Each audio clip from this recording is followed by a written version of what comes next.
Welcome to History Teller YT, where we travel through time to understand the stories that shaped our world.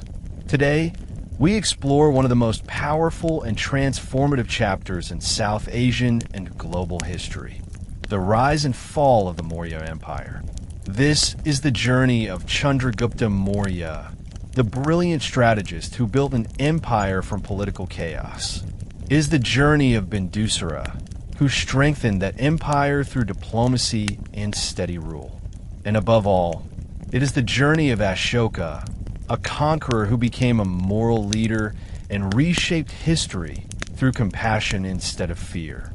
In this series, you will hear how an unstable region full of rival kingdoms became unified under a single banner. You will see how military genius, administrative brilliance, and philosophical transformation built an empire that stretched across the entire subcontinent. You will follow the violent turning point of the Kalinga War and watch how it changed a king's heart forever. You will discover how Buddhism spread across Asia, how Ashoka's pillars carried messages of ethics to millions, and how Mauryan art, architecture, and ideas influenced the world long after the empire disappeared. If you love stories of great empires, intense battles, powerful ideas, and human transformation, then this is a journey you won't want to miss. Let's step into the world of the Mauryas and see how their legacy helped shape history itself.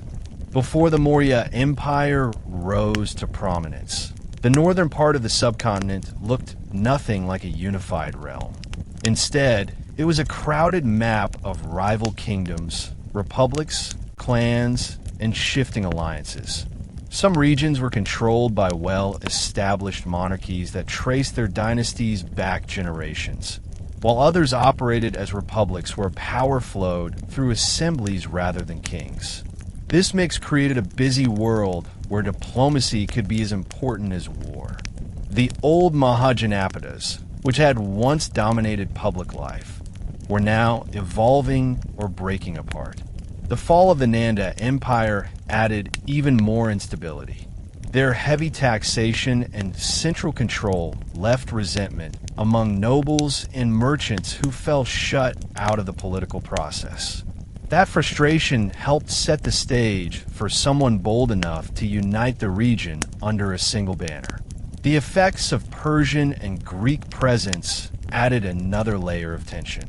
The Persian Achaemenids had ruled parts of northwestern India for over a century before Alexander's campaigns pushed into the same territory. Alexander's arrival shook the region, not only through military confrontation, but also by exposing local leaders to new administrative ideas.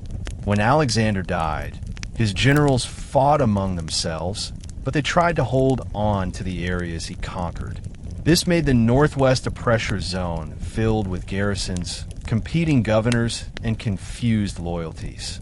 Many local rulers worried about losing autonomy to these foreign powers. This atmosphere created the perfect opening for someone who could promise stability and unity. When Chandragupta Maurya eventually stepped into this world, he was not working with a blank slate. He was navigating a crowded, contested landscape that desperately needed a leader capable of restructuring the entire political order. The rise of the Mauryas would not have been possible without this earlier disorder, because it showed people that fragmented rule left them vulnerable to internal chaos and outside threats. Even though politics were unstable, the economic environment of the time was strong enough to support the rise of a powerful centralized empire. Agriculture was expanding due to better irrigation methods that spread along the Gangetic Plain. Farmers learned to manage soil more carefully and produce surplus crops that markets in growing towns depended on. The availability of surplus made it easier for rulers to collect taxes, which in turn funded armies and administrative systems. Many trade routes developed between river valleys, forests, and coastal regions. Caravans moved goods such as salt, textiles, metals, grains, timber, and precious stones. The growth of trade also encouraged urban life. Cities like Taxila and Pataliputra became major hubs where scholars, merchants, craftsmen, and travelers exchanged ideas. These towns needed strong security and predictable governance. Weak rulers could not offer that, so people increasingly wished for a more unified authority that could protect their trade networks. Economic change also created new social groups with fresh ambitions. Merchants, artisans, and guild leaders gained more influence because their wealth was no longer tied only to land. They funded construction, temples, and even parts of armies. They wanted a political power capable of stabilizing taxes, regulating roads, and protecting commercial caravans. They had suffered under the Nanda rulers, who demanded heavy taxes without offering much support in return. This made them open to new leadership. Another factor was the mobility of labor. Forest communities, metalworkers, and specialized craftsmen supplied essential goods for growing states. Their willingness to move where opportunities were better made it possible for emerging leaders to secure resources quickly. When Chandragupta and his advisor Chanakya began forming alliances, they knew that economic cooperation was just as important as military strength. Without a steady economic backbone, no ambitious ruler could dream of building a vast empire. The Maurya Empire's future prosperity was planted in this earlier period of trade growth, agricultural advancement, and expanding social networks. The cultural world before the Maurya Empire was rich with philosophical exploration. The Vedic tradition remained influential, but several new schools of thought were gaining attention. Buddhism and Jainism were spreading through traveling teachers who encouraged disciplined living, nonviolence, moral conduct, and rejection of excessive ritual. These movements attracted followers from many backgrounds, especially those frustrated with the hierarchy of older traditions. Their ideas encouraged questioning of authority, personal responsibility, and ethical governance. This moment of intellectual change made people more open to thinking differently about how a state should operate. Students gathered in places like Taxila to study philosophy, medicine, political theory, language, and military strategy. These environments allowed young thinkers, including Chandragupta, according to some traditions, to hear diverse perspectives about leadership. Society was also going through internal changes as mobility and communication increased. With new trade routes, different communities interacted more often. This brought fresh ideas about law, justice, and cooperation. Artists, storytellers, and scholars traveled between kingdoms, sharing narratives that blended historical memory with lessons about power. Religious teachers discussed morality and rule, while political thinkers explored how to maintain order in large populations. Chanakya, who would later shape Mauryan governance, belonged to this world of debate and strategy. Texts attributed to him reflect a practical style that focused on stability and long-term planning. As kingdoms collided and borders shifted, ordinary people grew tired of constant conflict. They hoped for a government that balanced strength with fairness. This cultural mood helped prepare the region to accept a unified empire under a leader who could embody both authority and purpose. The Maurya Empire did not emerge in isolation. It rose at a time when society was searching for a new direction, and the intellectual climate made large-scale political change feel not only possible, but necessary. Chandragupta Maurya's early life is wrapped in a mix of history, legend, and regional storytelling. Different sources disagree on exactly where he was born or how he first entered politics. Some accounts describe him as belonging to a humble family, possibly connected to a forest tribe or a small agricultural community. Others claim he had ties to a ruling clan that had lost influence long before his time. No matter the origin, these stories agree on one thing. He grew up in a society full of inequality, shifting power, and moments of opportunity. This background helped shape his ability to navigate different social groups later in life. A young boy who grew up outside elite circles would have understood the struggles of ordinary people. That knowledge became an advantage when he later tried to unify regions suffering under heavy taxation or cruel governors. Instead of being shaped only by noble expectations, he learned from a wide range of people who lived close to hardship. At some point in his youth, Chandragupta is believed to have come into contact with established centers of learning, such as Taxila. This exposure opened his mind to strategy, administration, military science, and philosophical reasoning. These centers attracted students from across the subcontinent and neighboring regions. They discussed warfare, mathematics, diplomacy, and statecraft. In this environment, Chandragupta would have learned how different kingdoms functioned and how rulers succeeded or failed. The presence of foreign influences, particularly Greek and Persian ideas, affected the curriculum as well. Students examined examples of how large empires could be held together through roads, standardized taxes, and disciplined armies. Chandragupta likely absorbed these lessons. They showed him that a strong ruler needed more than raw power. He needed a structure, a vision, and a plan that balanced authority with practical administration. These experiences helped build the foundation for a young leader who would one day challenge powerful states and create a new political order. The turning point in Chandragupta's early life was meeting Chanakya, also known as Kautilya, a scholar and political thinker with a deep understanding of strategy and governance. Many stories portray their meeting as something almost destined, though history suggests it was more likely the result of overlapping interests. Chanakya saw potential in Chandragupta at a time when the region lacked a bold leader capable of confronting the Nanda Empire and the foreign powers gathering in the northwest. Chanakya had his own motivations as well. Some narratives say he held a personal grudge against the Nandas. Others describe him simply as a man determined to restore order and create a state strong enough to resist outside threats.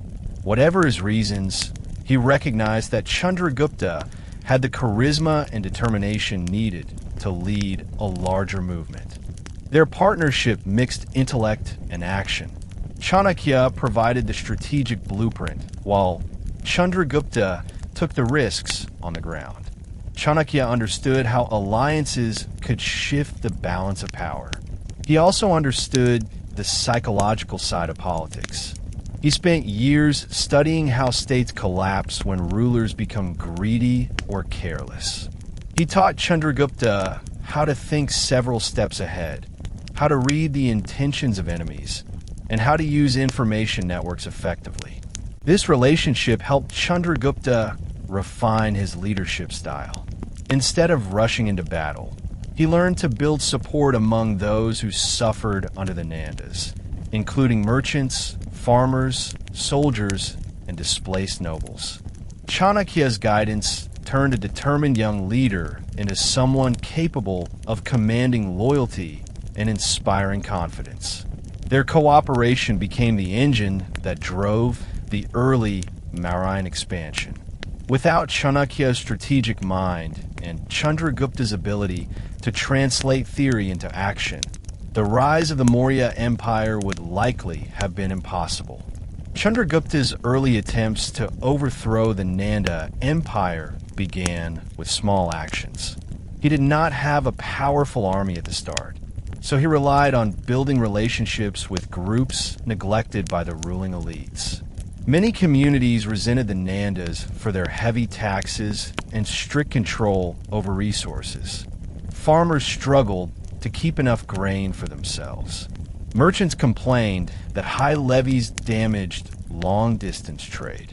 Local leaders disliked being replaced by officials loyal to the central government. Chandragupta and Chanakya reached out to these groups, presenting themselves as partners who could create a more stable and fair political order. They promised protection, economic improvement, and a voice in shaping the future. This approach drew support because it matched what people were already feeling. They were ready for change, but lacked someone to guide them toward it. The next phase involved training fighters, gathering weapons, and developing a communication network. Instead of relying only on large battles, Chandragupta used mobility and strategic positioning. He struck at weak points of the Nanda administration and slowly cut into their influence. He built relationships with forest communities and pastoral groups who knew how to move quickly across difficult terrain. Their knowledge helped him avoid early defeats. Chanakya also set up an intelligence network that kept them informed about troop movements and political tensions within the Nanda court. This allowed Chandragupta to plan his attacks carefully and avoid becoming trapped. Each minor victory strengthened his reputation. More people began to believe that he could succeed where others had failed. By the time he was ready to challenge the Nanda Empire directly, he was no longer a lonely rebel. He was the leader of a growing coalition that stretched across regions and social groups. This early foundation laid the groundwork for the dramatic transformation that would soon reshape the entire subcontinent. The Nanda Empire was one of the wealthiest states in the subcontinent before the rise of the Mauryas, but its prosperity created both admiration and resentment. The Nanda kings expanded their treasury through strict taxation that brought in enormous resources. Yet this pressure weighed heavily on ordinary citizens and merchants. Many communities felt that the rulers cared more about hoarding wealth than supporting society. Farmers struggled to meet grain quotas. Traders complained about unfair levies, and local leaders feared that the Nandas would continue centralizing power in a way that crushed regional autonomy. The army was large but expensive, and keeping it supplied required even more taxation. Over time, these burdens broke the trust between the government and those it governed. People wanted stability, but they also wanted relief from policies that placed economic strain on nearly every social group outside the royal circle. Political tension within the Nanda court made things worse. Different factions competed for influence, and advisors often clashed over military policy or tax collection. Rumors circulated that the king trusted only a small group of officials, while many experienced administrators were pushed aside. These internal divisions made the state less responsive to local needs. In addition, foreign observers, such as Greek chroniclers, described the Nanda rulers as powerful but unpopular. Their military might could have protected them if they had maintained strong internal support. But once dissatisfaction reached a tipping point, their large army became less effective because motivation among soldiers weakened. Many soldiers felt overworked, underpaid, and disconnected from a ruler who did not inspire loyalty. When Chandragupta began gaining attention, people saw him as a possible alternative to a dynasty that seemed to have lost its purpose. The Nandas still held great power on paper, but the structure beneath them was unstable. Chandragupta and Chanakya recognized this weakness and positioned their movement as the answer to widespread frustration. Chandragupta did not confront the Nanda Empire head-on at first, because doing so would have led to certain defeat. Instead, he and Chanakya studied the weaknesses of their opponent and designed a campaign that combined patience, intelligence gathering, and selective attacks. They began by securing control over smaller regions that had grown tired of Nanda authority. Some areas joined willingly, hoping for better treatment under new leadership. Others require negotiation or minor skirmishes. These early victories allowed Chandragupta to build an experienced force that trusted his leadership. Unlike the Nanda army, which struggled with low morale, Chandragupta's troops believed in a cause greater than personal gain. They saw themselves as part of a movement to reform the political landscape and restore fairness. This moral motivation gave them a sense of unity and purpose that became a powerful tool in battles ahead. Chanakya played an essential role by managing intelligence operations. His network of informants tracked Nanda troop movements, political disputes in the capital, and the loyalty of regional governors. This information allowed Chandragupta to strike where resistance was weakest. They also disrupted supply lines, encouraged dissidents within Nanda territories, and persuaded some local leaders to switch sides. When Chandragupta felt strong enough to challenge the heart of Nanda power, he launched a coordinated campaign that surprised the ruling dynasty. His forces approached the capital not as an invading army, but as a symbol of widespread dissatisfaction. The momentum behind his movement frightened Nanda officials, who realized their support was thinning. Accounts suggest that the final confrontation led to the surrender or fall of the last Nanda ruler rather than a long, destructive war. This outcome was possible because the Nanda state was already weakened from within. Chandragupta's rise was not only a military achievement, but also a political one, built on an understanding of how to use popular support and strategic insight to dismantle an empire far larger than his initial forces. Once Chandragupta took control of Pataliputra, he faced a new challenge. Overthrowing the Nandas was only the beginning. He needed to establish himself as a legitimate ruler capable of uniting diverse groups under a single government. A new empire cannot survive on military success alone. It must convince the public that its power is stable, purposeful, and fair. Chandragupta began by reorganizing administrative roles. He removed officials who were associated with corruption or oppression, but kept experienced workers who understood how to manage local affairs. This combination of renewal and continuity helped stabilize the bureaucracy. He also reduced excessive taxes, which immediately gained him goodwill among farmers and merchants. People who had once feared the Nanda's harsh policies now felt they had a leader who respected their needs. This support strengthened the central government and encouraged cooperation across regional boundaries. Chandragupta's approach to leadership emphasized order, justice, and disciplined governance. With Chanakya's guidance, he developed systems for law enforcement, resource management, and military organization. These policies were designed to create a long-lasting structure rather than a temporary rule. The capital, Pataliputra, grew into a vibrant administrative center that attracted skilled workers, scholars, and diplomats. The Mauryan state began building roads, improving communication routes, and establishing reliable supply networks for the army. These changes created a sense of unity across territories that had been divided for centuries.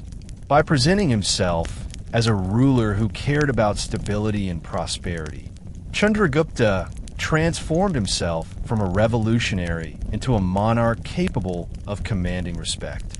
The success of this transition allowed the Maurya Empire to expand beyond its initial boundaries and establish a powerful new chapter in South Asian history. Without these early administrative reforms, the empire would not have endured long enough to influence the world through its future leaders, including Ashoka. After securing the throne in Pataliputra, Chandragupta Maurya faced the enormous task of turning a recently conquered region into a unified political system. He needed a government strong enough to manage distant provinces, diverse cultures, and shifting economic conditions. The Mauryan administration began with a clear structure that divided responsibilities among officials chosen for their skills rather than only their family status. This approach allowed talented individuals from various backgrounds to take part in governance. It also helped stabilize the empire by placing capable administrators in regions where loyalty needed to be reinforced. The central government kept close oversight of these officials, which prevented local powers from becoming too independent. Instead of relying solely on military force, Chandragupta used a mix of regulation, frequent communication, and routine inspections to keep the provincial system functioning smoothly. One of the goals of this structure was to create a predictable environment for everyone living under Mauryan rule. Farmers needed clear tax expectations. Merchants needed safe routes and fair trade policies. Local communities needed opportunities to voice concerns through officials who understood local customs. The centralized administration supported agricultural development by organizing irrigation projects, ensuring adequate land distribution, and creating mechanisms to store grain for emergencies. These efforts strengthened both the economic foundation of the empire and the public's trust in the new government. The Mauryas also maintained detailed records of production, population, and resources.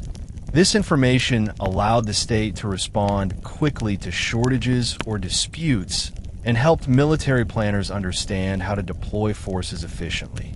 The rise of such a structured system did not happen overnight, but Chandragupta's commitment to careful organization gave his empire a solid foundation.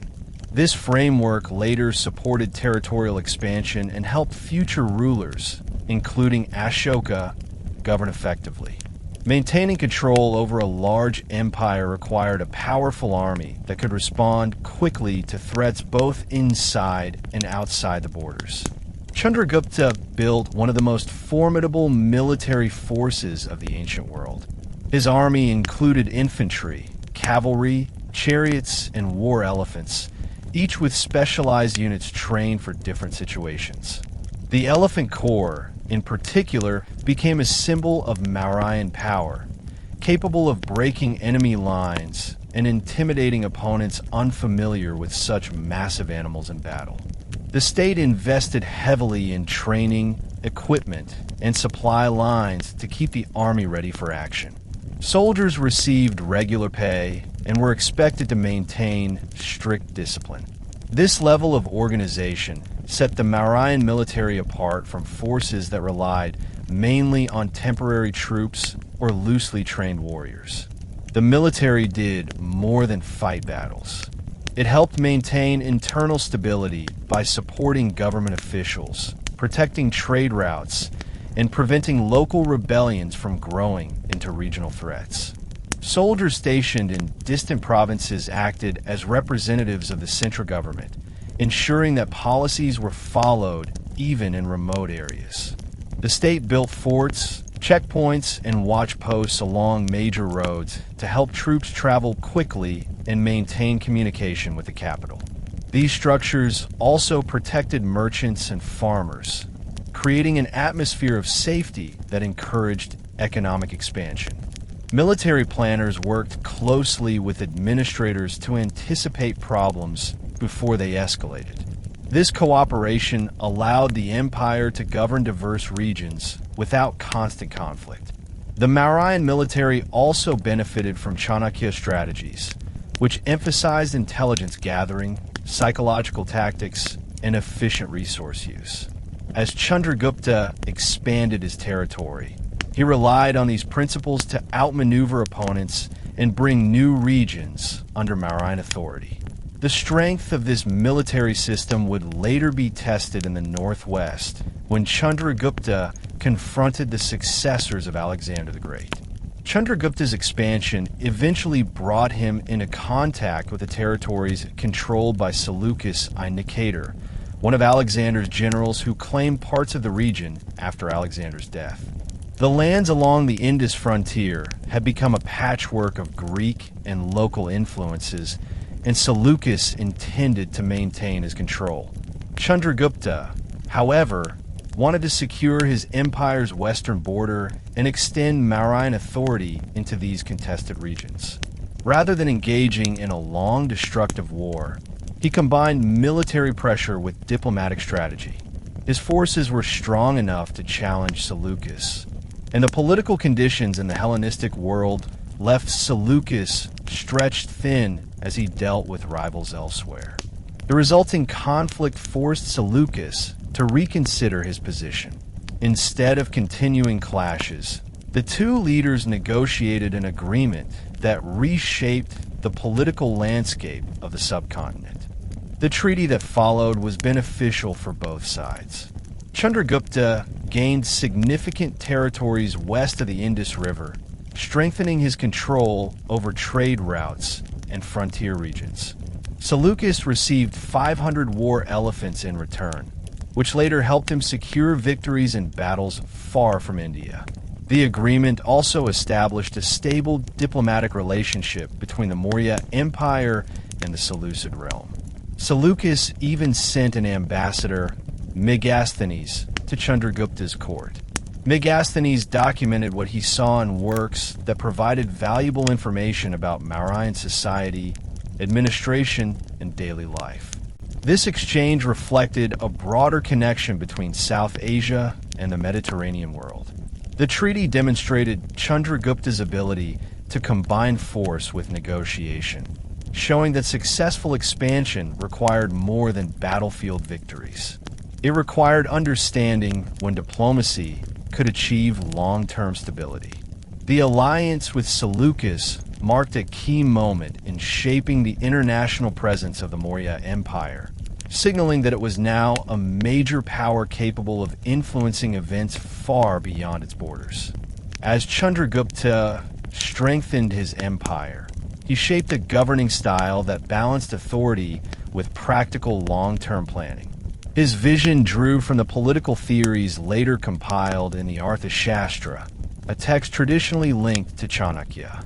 The philosophy behind this system was grounded in the idea that a stable state requires careful management, predictable laws, and leaders who understand the responsibilities of power.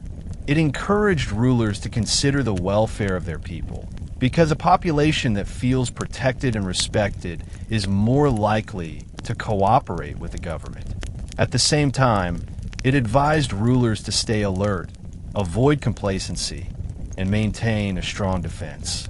These ideas helped Chandragupta approach governance not as a temporary occupation, but as an ongoing responsibility that demanded attention to details across society. The administrative structure he built followed this approach closely. Each province had a governor appointed by the central court, and these governors were held accountable through regular inspections.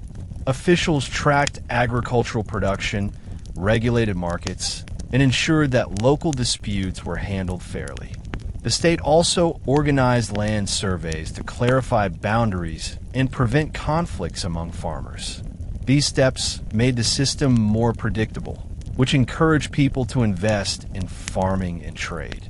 Chandragupta also sought to strengthen communication links by improving roads and creating checkpoint staff by trained personnel. This allowed messages to reach the capital quickly and helped officials respond to problems before they grew serious. By taking these measures, Chandragupta set a high standard for future Mauryan rule. His early reforms created a stable foundation that allowed later rulers to focus on cultural growth, diplomacy, and international influence. The Arthashastra offered more than political theory. It provided a manual for managing every level of the state, from army logistics to taxation, foreign policy, and economic development. One of its strongest themes was the importance of information. The text advised rulers to maintain networks of observers and messengers who could report on public mood, the performance of officials, and potential threats. This system encouraged accountability because administrators knew their actions could be reviewed at any time. It also protected the state from rebellions, corruption, and foreign interference. Chandragupta used this model to create a government that understood its own territories with unusual clarity for the ancient world. His intelligence system was not only for surveillance. It also helped identify opportunities for trade, gather reports about climate conditions, and track movements of hostile groups near the borders. Economically, the Arthashastra emphasized regulation and planning. The text supported state involvement in mining, forestry, metallurgy, and other key industries. It recommended setting standards for weights, measures, and pricing to prevent fraud and protect consumers. Chandragupta followed many of these ideas by appointing specialized officers who monitored craftsmen, traders, and agricultural workers. The state established warehouses to store grain, which reduced the effects of drought and allowed officials to stabilize prices. These policies supported both public welfare and state revenue. Because the economy became more predictable, merchants invested in larger caravans and artisans expanded their workshops. The growth of urban centers during Chandragupta's reign reflected this improved economic environment. The Arthashastra also guided foreign policy, recommending a mix of alliances, careful negotiation, and military readiness. Chandragupta applied these principles in his dealings with Seleucus and other regional powers. His success showed how theory, when combined with effective leadership, could shape the rise of an empire. Although the Maurya Empire was highly centralized, Chandragupta tried to create a system that considered the needs of different groups. People across the empire had varied customs, languages, and traditions. A ruler who ignored these differences risked creating unrest. Instead, Chandragupta encouraged local officials to understand regional customs and work with community leaders. This approach reduced conflict and helped the central government maintain legitimacy. The administration respected local religious traditions and allowed communities to follow their own practices as long as they did not threaten public order. This flexibility helped unify regions that might otherwise resist central authority. The state also supported public works, such as wells, rest houses, and irrigation channels. These projects improved daily life, especially for those living in rural areas. They also symbolize the idea that the state had responsibilities beyond collecting taxes and commanding armies. The Mauryan government's involvement in daily life helped reshape how people viewed political authority. Instead of seeing rulers as distant figures concerned only with palace affairs, citizens experienced the benefits of organized administration. Farmers benefited from land surveys and improved irrigation. Merchants enjoyed safer roads and more predictable trade regulations. Artisans gained access to markets supported by state infrastructure. As these improvements became part of everyday life, loyalty to the central government increased. This social relationship also strengthened Chandragupta's position during times of conflict. When a ruler provides stability and protection, people tend to support the state during crises. The success of these social policies demonstrated that empire building was not only about conquest. It required earning the trust of the population and creating systems that encourage cooperation. These early achievements set the stage for the next generation of Mauryan rule. They also established principles that influenced political thought in the region long after the empire declined.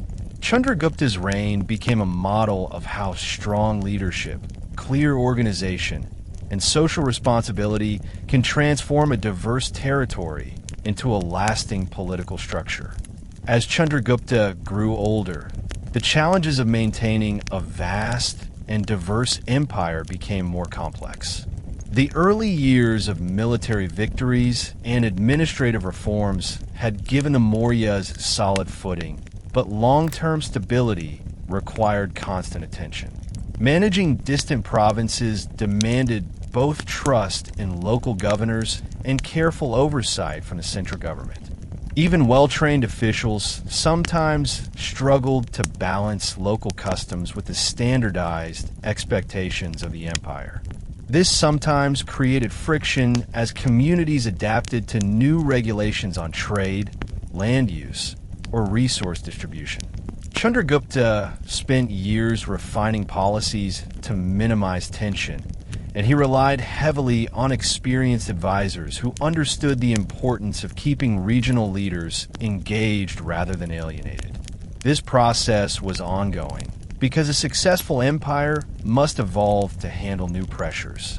Chandragupta realized that the administrative systems he created needed regular adjustment, especially as the population grew and economic conditions shifted. Diplomatically, the empire was entering a new phase.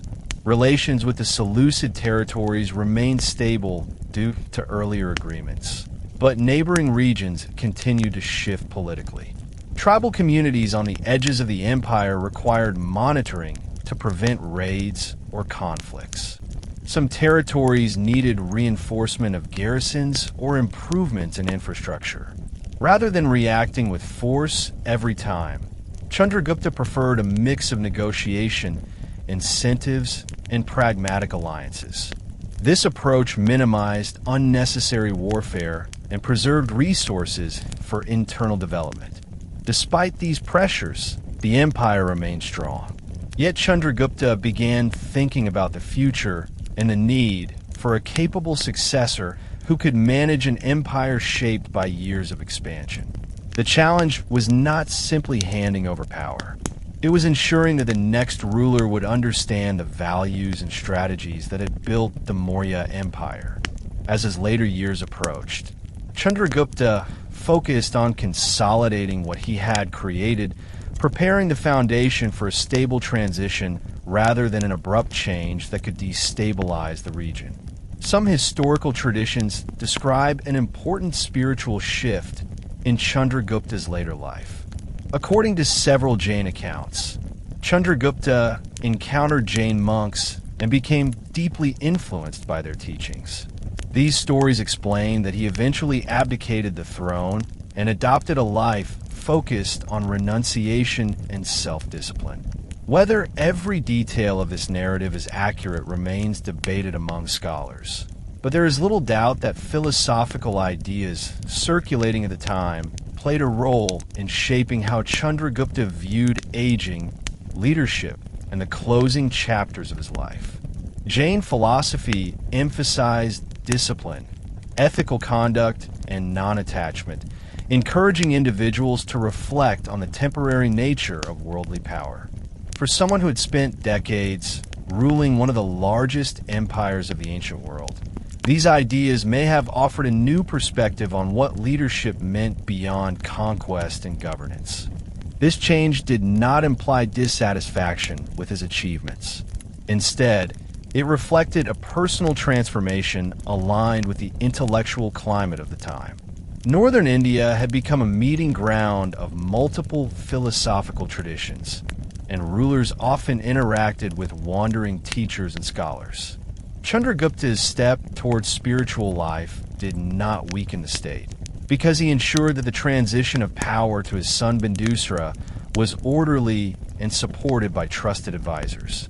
The administration remained intact, the military stayed disciplined, and the economic structure he built continued functioning smoothly. The fact that the empire did not fracture after his abdication shows how strong his governance system had become. His withdrawal from political life was careful and deliberate, allowing the empire to continue growing under new leadership. In this way, Chandragupta demonstrated that a ruler's legacy depends not only on expansion, but also on the ability to leave behind a stable framework for the next generation. The transition from Chandragupta to Bindusara was one of the most important political moments in early Mauryan history.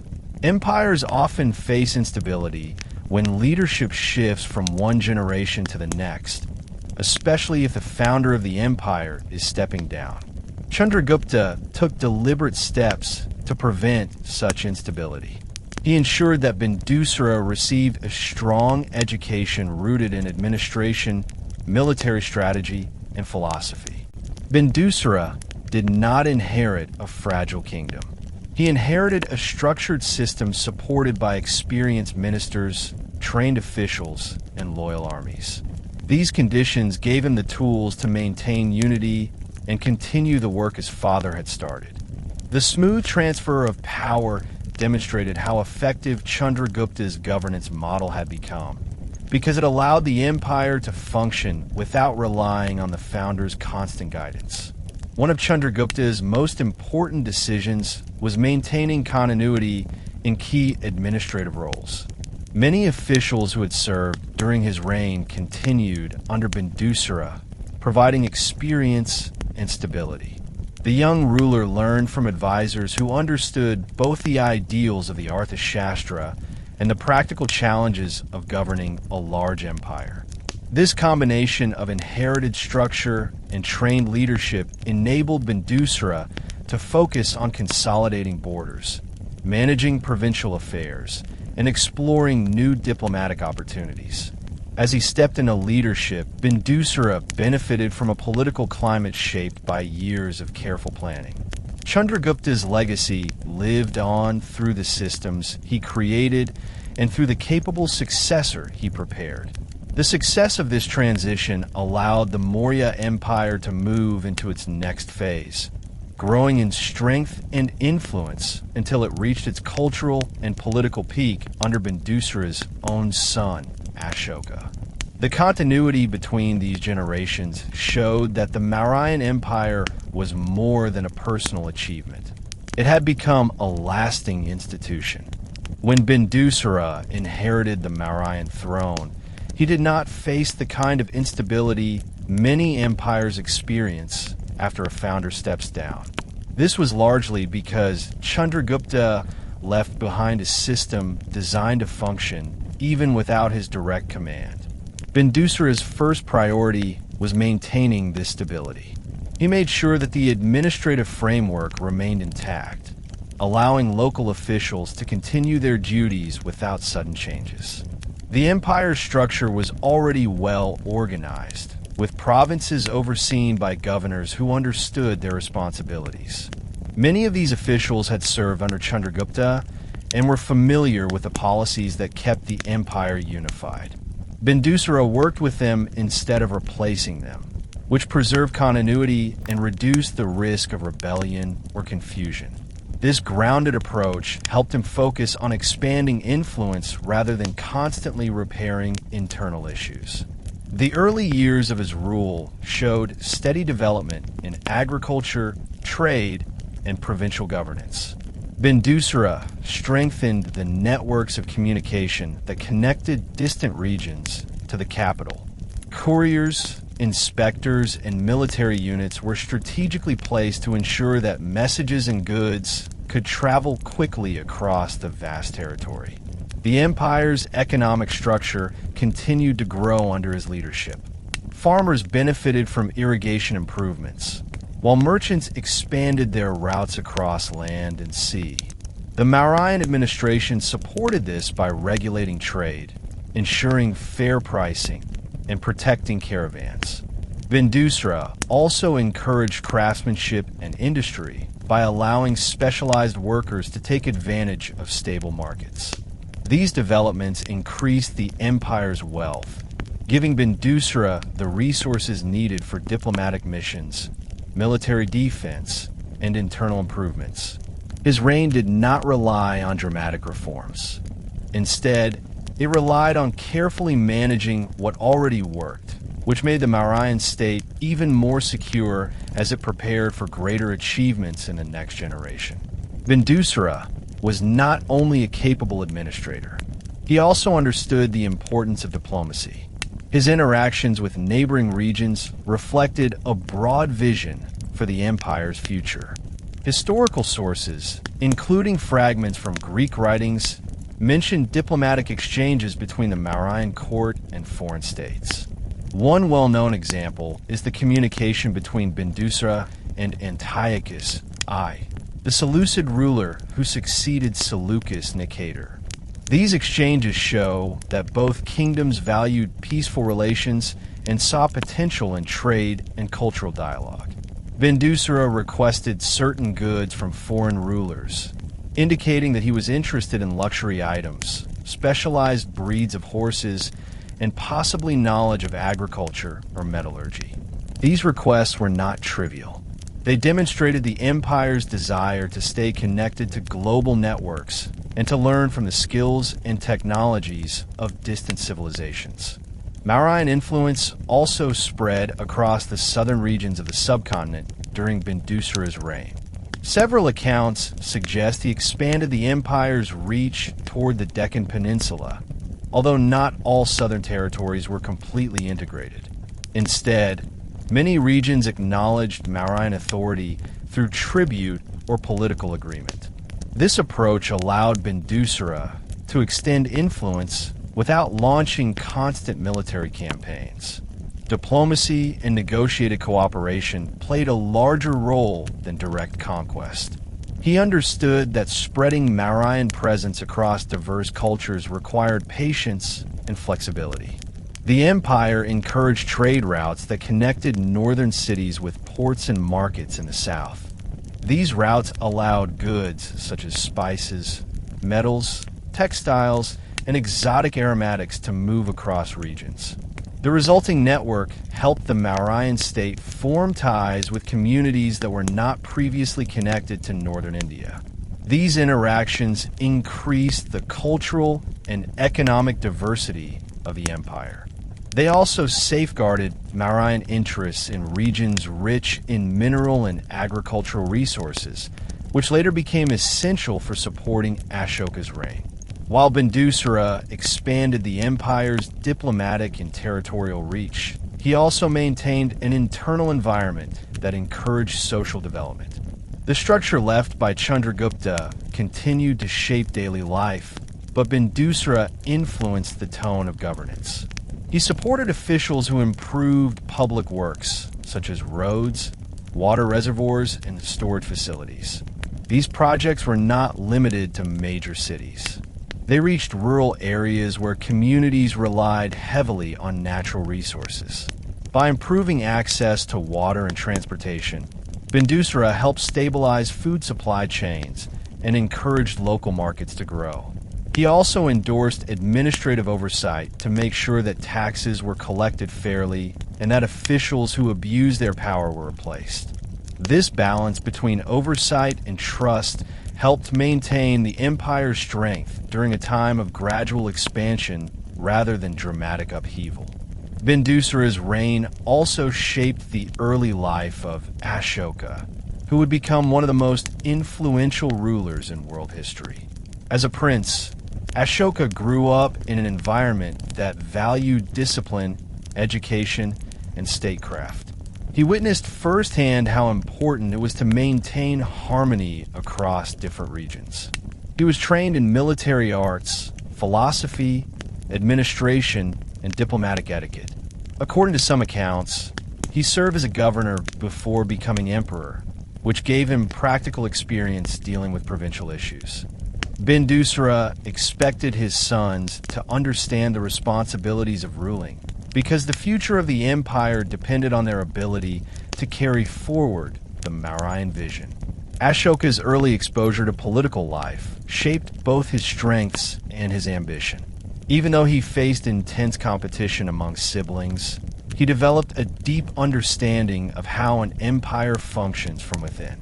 These formative experiences became the foundation for his later transformation into a ruler known for both conquest and moral philosophy. Bindusara's careful governance created the conditions that allowed Ashoka to rise, evolve, and ultimately shift the direction of the empire in ways no one had predicted. Ashoka's early years unfolded in a political environment shaped by ambition, rivalry, and constant expectations.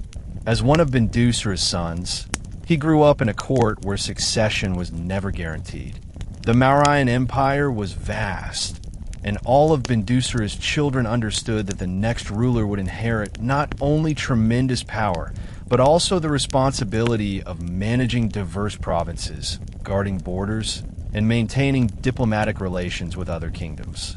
This created a highly competitive atmosphere among the princes. Some historical narratives describe Ashoka as exceptionally talented from a young age, skilled in administration, warfare, and debate. Others portray him as a strong-willed prince whose determination sometimes caused tension with other family members. What remains consistent across accounts is that Ashoka stood out early on. His confidence, intelligence, and willingness to take bold action made him both admired and feared within the palace. This environment tested Ashoka's character long before he approached the throne. He was assigned responsibilities that pushed him into situations requiring calm judgment and strategic thinking. Serving as a governor in places like Ujjain or Taxila gave him first-hand experience with local governance. These regions were culturally rich but also prone to unrest. Managing them required careful negotiation with local leaders, coordination with the military, and sensitivity to cultural differences. Ashoka learned how to read public sentiment, how to respond to uprisings, and how to maintain loyalty among officials. These roles shaped him into a practical thinker who understood that ruling demanded more than strength. It required the ability to anticipate problems, adapt policies, and maintain order without creating resentment among the population. These experiences prepared him for the challenges ahead, but they also sharpened the tensions between him and other princes who feared his growing influence. By the time Bindusara's health began to decline, Ashoka was already recognized as a powerful contender for the throne, setting the stage for one of the most dramatic successions in ancient Indian history. Serving as a provincial governor played a major role in Ashoka's development as a leader. His time in the provinces revealed the everyday realities of the empire, far removed from the polished corridors of Pataliputra. He learned how taxes were collected, how trade routes were maintained, and how local disputes shaped community life. He also witnessed the challenges that came from governing regions with their own traditions and political priorities. These experiences taught him that the strength of the empire depended on cooperation between the central court and the local population. Ashoka did not simply issue commands. He listened to village councils, merchants, and religious leaders. He studied how regional economies worked and learned to recognize when an official was being unfair or neglecting responsibilities. This attention to detail helped him build a reputation as someone who understood both the needs of the common people and the expectations of the central state. His time as governor also demonstrated his ability to act decisively. Some historical records describe moments when he handled uprisings or insecurity with firm authority. While these incidents portray him as strict, they also show that Ashoka valued stability and efficiency. He believed that a functioning province should not be disrupted by corruption, negligence, or rebellion. This made him popular among those who appreciated order, while also making him a target for critics who viewed him as too forceful. However, these criticisms did not weaken his position. Instead, they made him more aware of how rulers are judged by their actions and how power must be balanced by responsibility. By the time he returned to the capital, he had gained a level of administrative experience unmatched by many of his siblings. This practical grounding made him a strong candidate for leadership, and it helped him earn the respect of key advisors who played important roles during the succession crisis that followed Bindusara's death. The transition of power after Bindusara's death was far from simple. Unlike Chandragupta's smooth transfer to Bindusara, the next succession was marked by conflict among the princes. Ashoka was not the eldest son, and many members of the court supported other contenders. Different provinces backed different heirs, and influential advisors chose sides based on their own interests. These competing factions turned the succession into a political struggle that threatened the unity of the empire. Accounts from later traditions suggest that Ashoka's path to the throne required decisive action to secure his position against rivals. Some narratives portray the conflict as intense and even violent, while others present it as a strategic battle of alliances. What is consistent across versions is that Ashoka emerged as the victor not by chance, but by demonstrating political intelligence and gaining support from key administrative and military officials. Once he secured the throne, Ashoka faced the challenge of stabilizing an empire unsettled by internal conflict. His first actions focused on restoring order within the court, reaffirming loyalty among governors, and strengthening communication with provincial leaders. He understood that any remaining doubts about his legitimacy could weaken the empire. To counter this, he showed strong leadership and emphasized continuity with the policies of his father and grandfather. These early years of his reign were dedicated to reinforcing the foundations of governance, ensuring that the state remained stable while he defined his own leadership style. Ashoka's rise to power marked the beginning of one of the most transformative reigns in world history. The experiences he gained as a prince, governor, and contender for the throne all shaped the decisions he would later make as emperor. His early reign laid the groundwork for the dramatic shifts that would occur after the Kalinga War, when Ashoka's understanding of power and responsibility changed forever.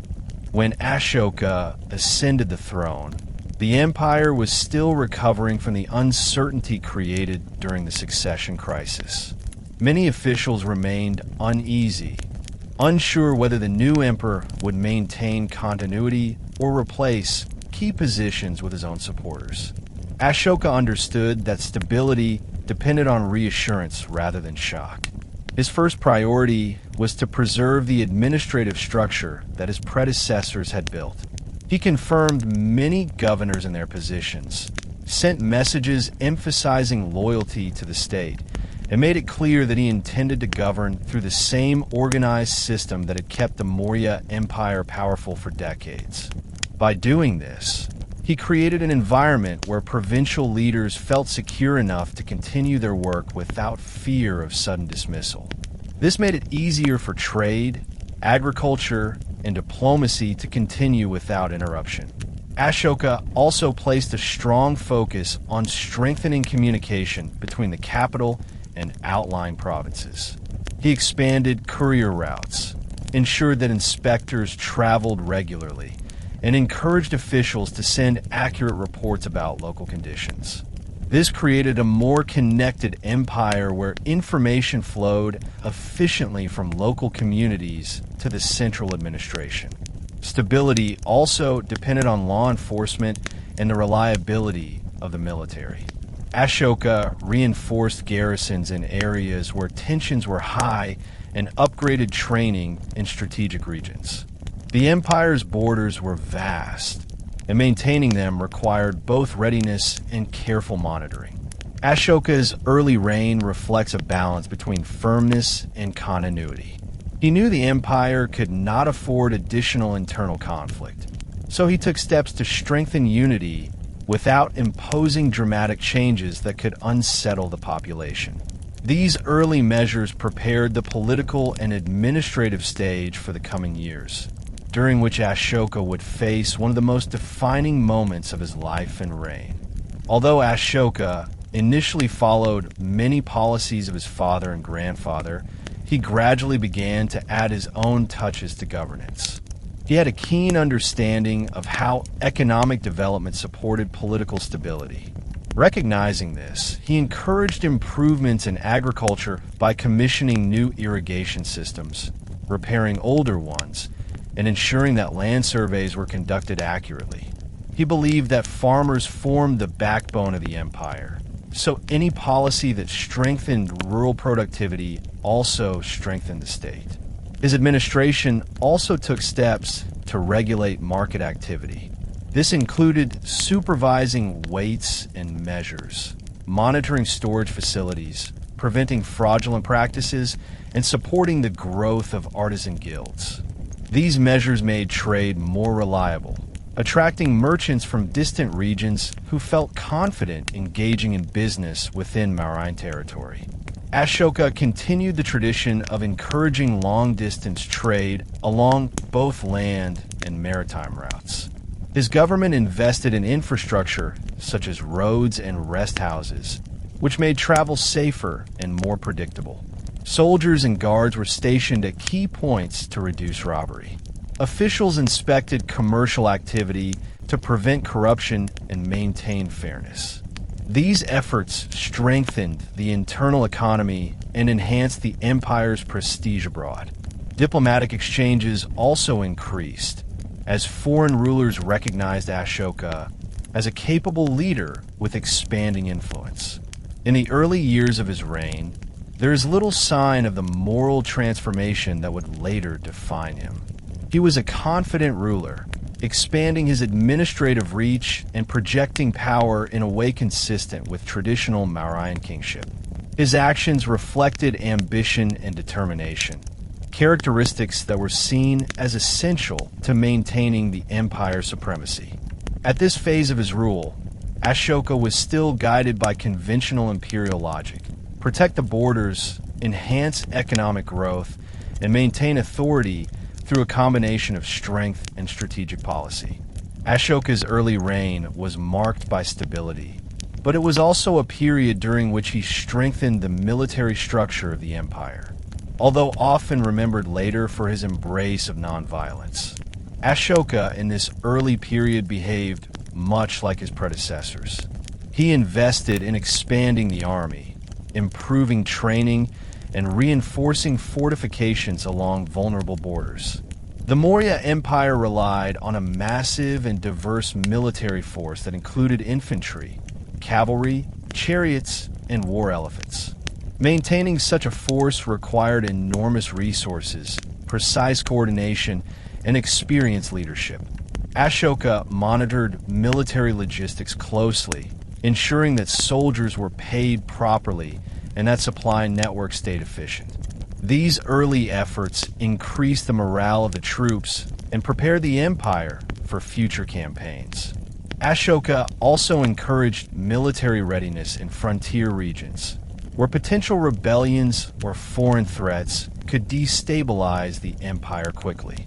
One of the regions that increasingly drew Ashoka's attention was Kalinga, located on the eastern coast of the subcontinent.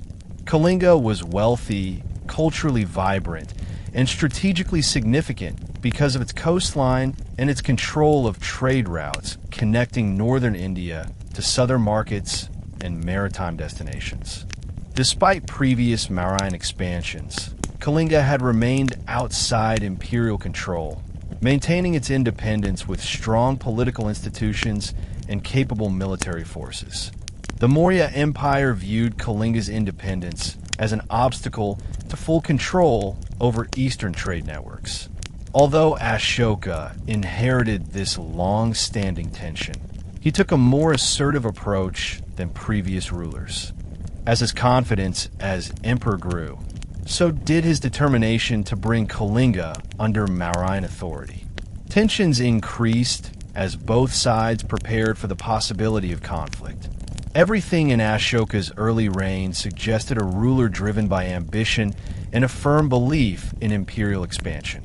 He had not yet undergone the transformation that would later redefine him. The path toward the Kalinga War was shaped by these early decisions, and the ambitions that guided them would soon collide with the devastating consequences of one of the most significant battles in ancient Indian history.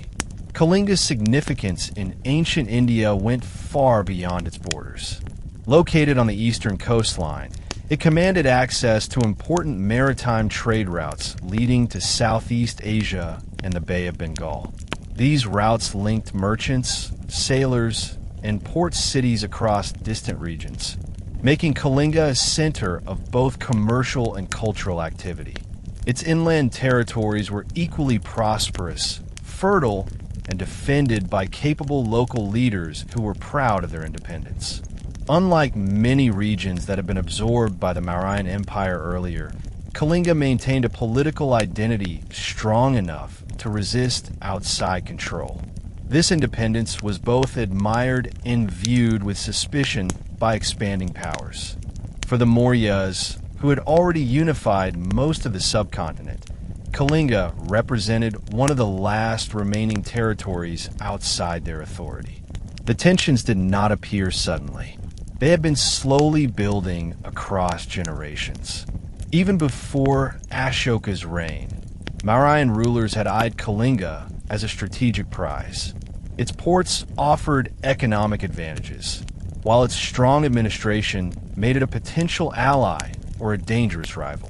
Kalinga also lay along a route that connected northern and southern India, and controlling it would have made the Mauryan Empire's eastern flank more secure. Ashoka inherited these geopolitical realities. As he settled into his role as emperor, he grew more determined to assert Mauryan dominance over regions that resisted integration. He viewed the independence of Kalinga not only as a political challenge, but also as an obstacle to the full realization of an empire that stretched from the northwest frontier to the coastal east. His early administrative successes increased his confidence, and he began to see military action as the most effective path to resolving long-standing tensions. For Kalinga, resisting Mauryan expansion was not simply a matter of pride. It was also a matter of survival. The people of Kalinga had strong local institutions, a functioning military, and a culture deeply invested in its autonomy. They understood the risks of confronting a powerful empire, but they also believed that losing independence would compromise their collective identity. Neither side took the growing tensions lightly. Both prepared for conflict through strategic planning, alliances, and strengthening defenses. Diplomacy failed to resolve the differences, partly because both sides saw too much at stake to compromise.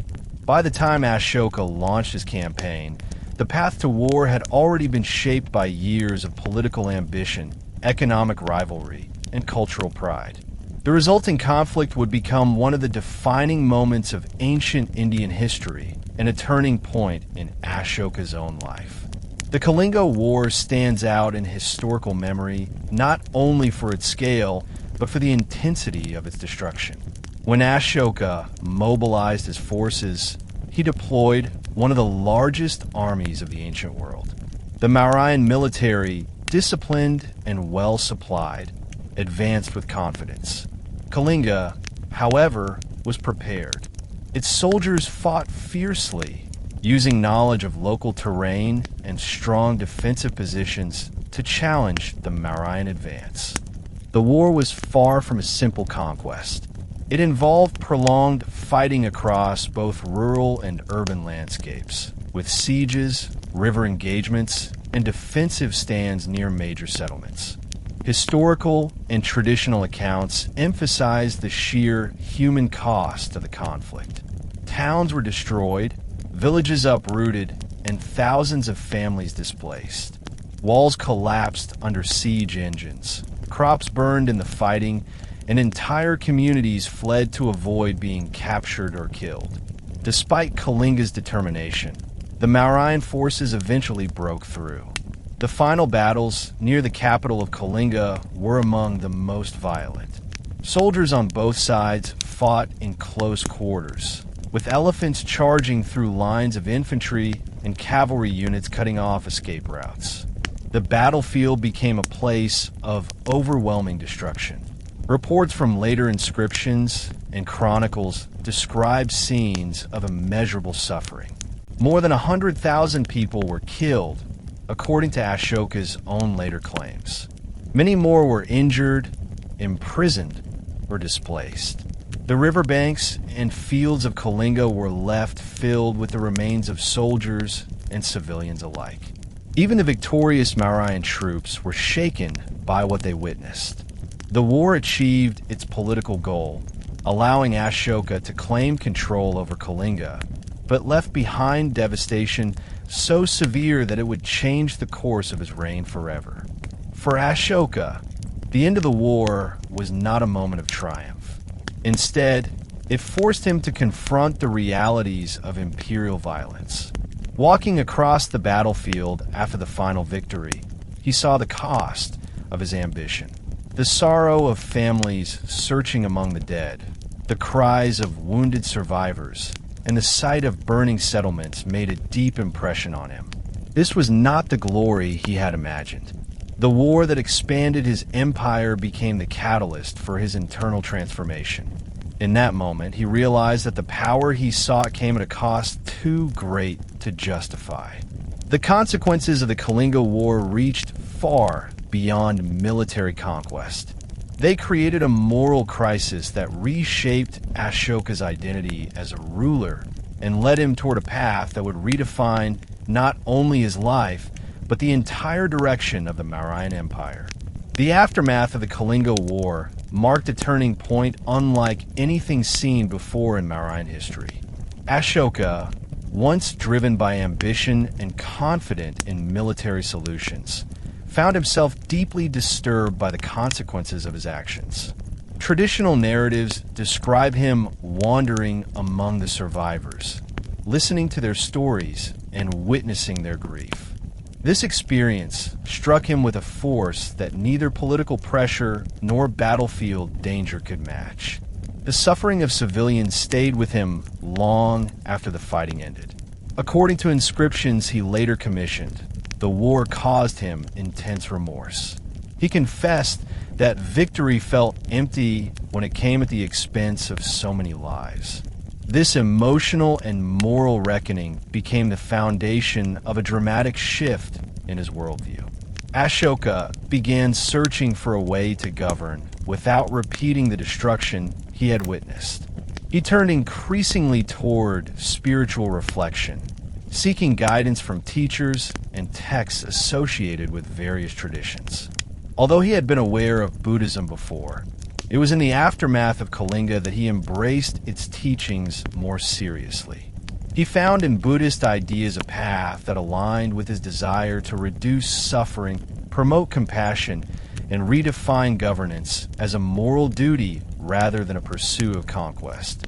This transformation did not happen overnight, but the momentum began immediately after the war. Instead of celebrating victory, Ashoka focused on moral renewal. He declared publicly that he regretted the violence and that he would pursue policies aimed at welfare and harmony among his subjects. This marked the beginning of what would later be known as his Dhammic rule. The transformation brought uncertainty within the court, especially among advisors who were accustomed to traditional imperial policies. Yet Ashoka's determination proved stronger than initial resistance. He believed that the empire could be governed through principles of nonviolence, respect, and ethical conduct. He began shaping a vision of kingship rooted in responsibility toward all living beings. This shift influenced not only his personal life, but the entire structure of the Mauryan state.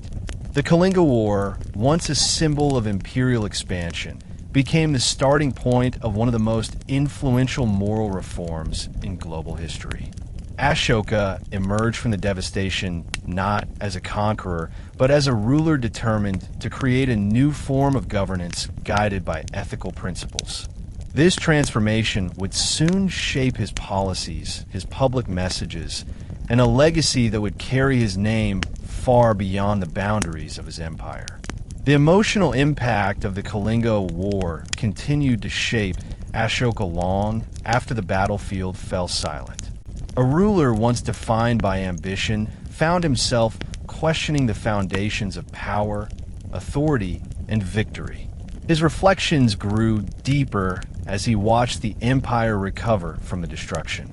Roads were repaired, families searched for missing relatives, and communities struggled to rebuild homes and livelihoods. These scenes reminded Ashoka of the long-term consequences of decisions made in the name of political expansion. The war forced him to confront a profound question. What does it mean to rule responsibly? The realization that the strength of the empire did not guarantee the happiness of its people weighed heavily on him. He had achieved military success, but the suffering he witnessed made him reconsider what genuine success meant. This inner dialogue led him toward a new understanding of leadership, one grounded in compassion rather than force. As he grappled with these thoughts, Ashoka began to explore spiritual teachings more seriously. Although he had been exposed to Buddhist ideas earlier in life, it was the aftermath of Kalinga that opened him fully to their message. He sought out monks, listened to discourses on moral conduct, and compared Buddhist ideas with the political values he had inherited from the Arthashastra. Buddhism offered something the traditional model of kingship lacked: a framework for addressing suffering at its root. The emphasis on nonviolence, mindfulness, and compassion spoke directly to Ashoka's emotional state. He recognized that ruling an empire required more than maintaining borders. It required empathy, ethical guidance, and an understanding of how human emotions shape society. This period of reflection marked a transition from the old Ashoka, shaped by imperial ambition, to a new ruler who wanted to guide his people through moral example. His transformation was not a rejection of power, but a redefinition of it. He began viewing himself not as a conqueror, but as a guardian of well-being, responsible for promoting peace and moral integrity across the empire. Ashoka's growing interest in Buddhism did not immediately result in formal conversion. Instead, the transformation evolved step by step. He spent time engaging with monks who traveled through the empire, offering teachings on the nature of suffering, personal discipline, and responsible action. Many traditions describe his connection with figures such as the monk Upagupta, who may have played a role in guiding the emperor's spiritual development. Ashoka asked questions about ethical governance, the treatment of prisoners, and the responsibilities of a powerful leader. These conversations influenced him deeply. He began adopting Buddhist practices gradually, starting with small changes in his personal behavior, such as observing moral precepts and supporting charitable activities. He also experimented with administrative reforms inspired by Buddhist values, such as reducing harsh punishments and offering more opportunities for rehabilitation. The transition into full commitment came as Ashoka recognized how Buddhist teachings aligned with his desire to prevent future suffering. Buddhism presented the idea that harmful actions lead to harmful consequences and that a ruler must guide his people toward right conduct. This vision resonated with Ashoka's own experiences. He saw how negative actions during the war had brought long-lasting grief, and he realized that the same principle applied to governance. If he wanted to create a compassionate society, he needed to act compassionately as its leader. With time, his support of Buddhist communities grew more visible. He offered resources for monastic settlements, supported the preservation of teachings, and encouraged monks to travel throughout the empire. These actions reflected both personal devotion and political intention. Ashoka understood that ethical transformation required consistent effort. He believed that supporting monastic life strengthened the moral fabric of the empire, providing a foundation that would help future generations avoid the tragedies he had witnessed.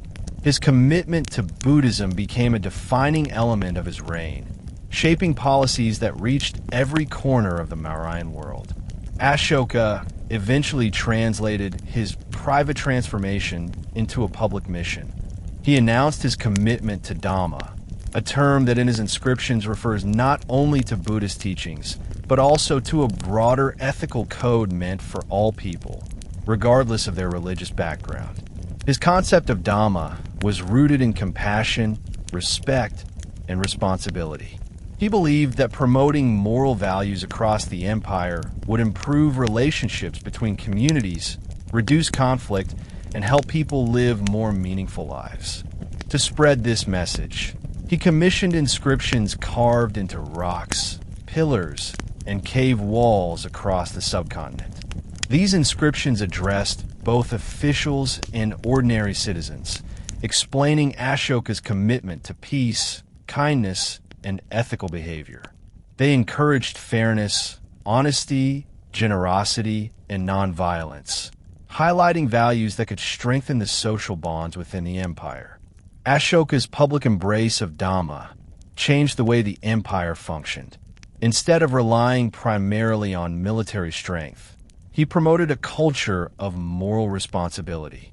He instructed officials to treat people with respect, avoid unnecessary punishments, and work toward the welfare of all communities. He emphasized the importance of family harmony, care for elders, and kindness toward animals. He even encouraged religious tolerance, urging people to respect other traditions and avoid rivalry between belief systems. His inscriptions stressed that the moral progress of the population mattered just as much as economic prosperity or political success. This approach created a governance model centered on ethical leadership. Ashoka wanted the state to serve as an example of how moral principles could guide social life. His embrace of Dhamma did not weaken the empire. Instead, it provided a moral framework that strengthened social unity and gave the Maurya Empire a unique identity among ancient world powers. In the centuries that followed, Ashoka's transformation became a landmark example of how a ruler can reshape an empire not through conquest, but through the power of ethical vision and public responsibility. Ashoka's Dhamma was more than a political slogan or a narrow religious doctrine. It was a broad ethical system designed to encourage harmony, reduce suffering, and create a foundation for peaceful coexistence across the vast and diverse Mauryan Empire. Although influenced by Buddhist teachings, the Dhamma did not demand that people convert. Ashoka understood that his subjects followed different beliefs, traditions, and customs, and he wanted an ethical code that respected this diversity. His Dhamma focused on principles that could apply to everyone. These included kindness, honesty, self-restraint, respect for parents and teachers, generosity toward the poor, and nonviolence toward living beings. He believed that if people adopted these values in their daily lives, social tensions would decline, and the empire would become more stable and compassionate. This ethical framework came from Ashoka's personal reflections after the Kalinga War, but also drew from broader Indian traditions that valued moral conduct and duty. What made Ashoka's interpretation unique was the extent to which he applied it to governance. He believed rulers should lead by example. If the king acted with compassion and responsibility, the people would follow. His inscriptions emphasize humility, patience, and listening to the concerns of ordinary citizens. These qualities marked a shift from the earlier imperial model that prioritized conquest and authority. Ashoka wanted an empire held together not by fear or force, but by shared ethical values.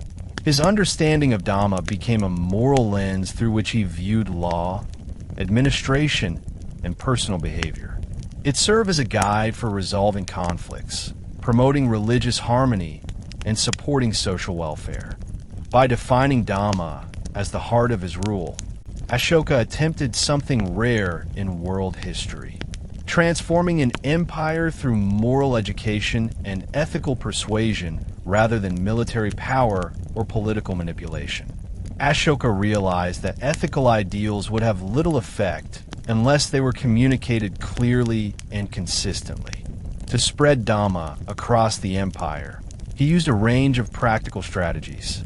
The most famous of these were the edicts engraved on rocks and pillars placed along major roads, near settlements, and in regions far from the imperial center. These inscriptions explained his moral policies in simple language that ordinary people could understand. They addressed everyday issues such as avoiding cruelty, respecting teachers, and treating neighbors with goodwill. The inscriptions also urged officials to be fair, avoid corruption, and act with compassion. By placing these messages across the empire, Ashoka ensured that they reached people from different regions, languages, and social groups.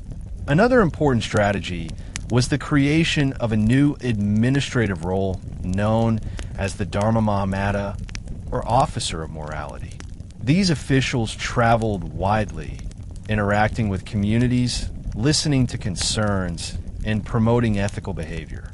They were tasked with explaining the principles of Dhamma, helping local groups resolve conflicts, and monitoring how officials treated the population. Their presence strengthened communication between the central government and local communities. Ashoka also supported public works that reflected his moral vision. He built rest houses along roads, dug wells, and planted shade trees to make travel safer and more comfortable. He improved medical facilities for humans and animals, reflecting his belief that compassion applied to all forms of life. These practical measures helped integrate Dhamma into daily routines. They transformed ethical ideas into visible actions, showing people that the empire valued their welfare. This blend of moral guidance and tangible support created a social environment where Dhamma could flourish not as a distant concept, but as a lived experience shaping interactions, governance, and community life. The implementation of Dhamma had far-reaching effects across the Mauryan Empire. One of the most noticeable changes was a shift in how communities interacted with one another.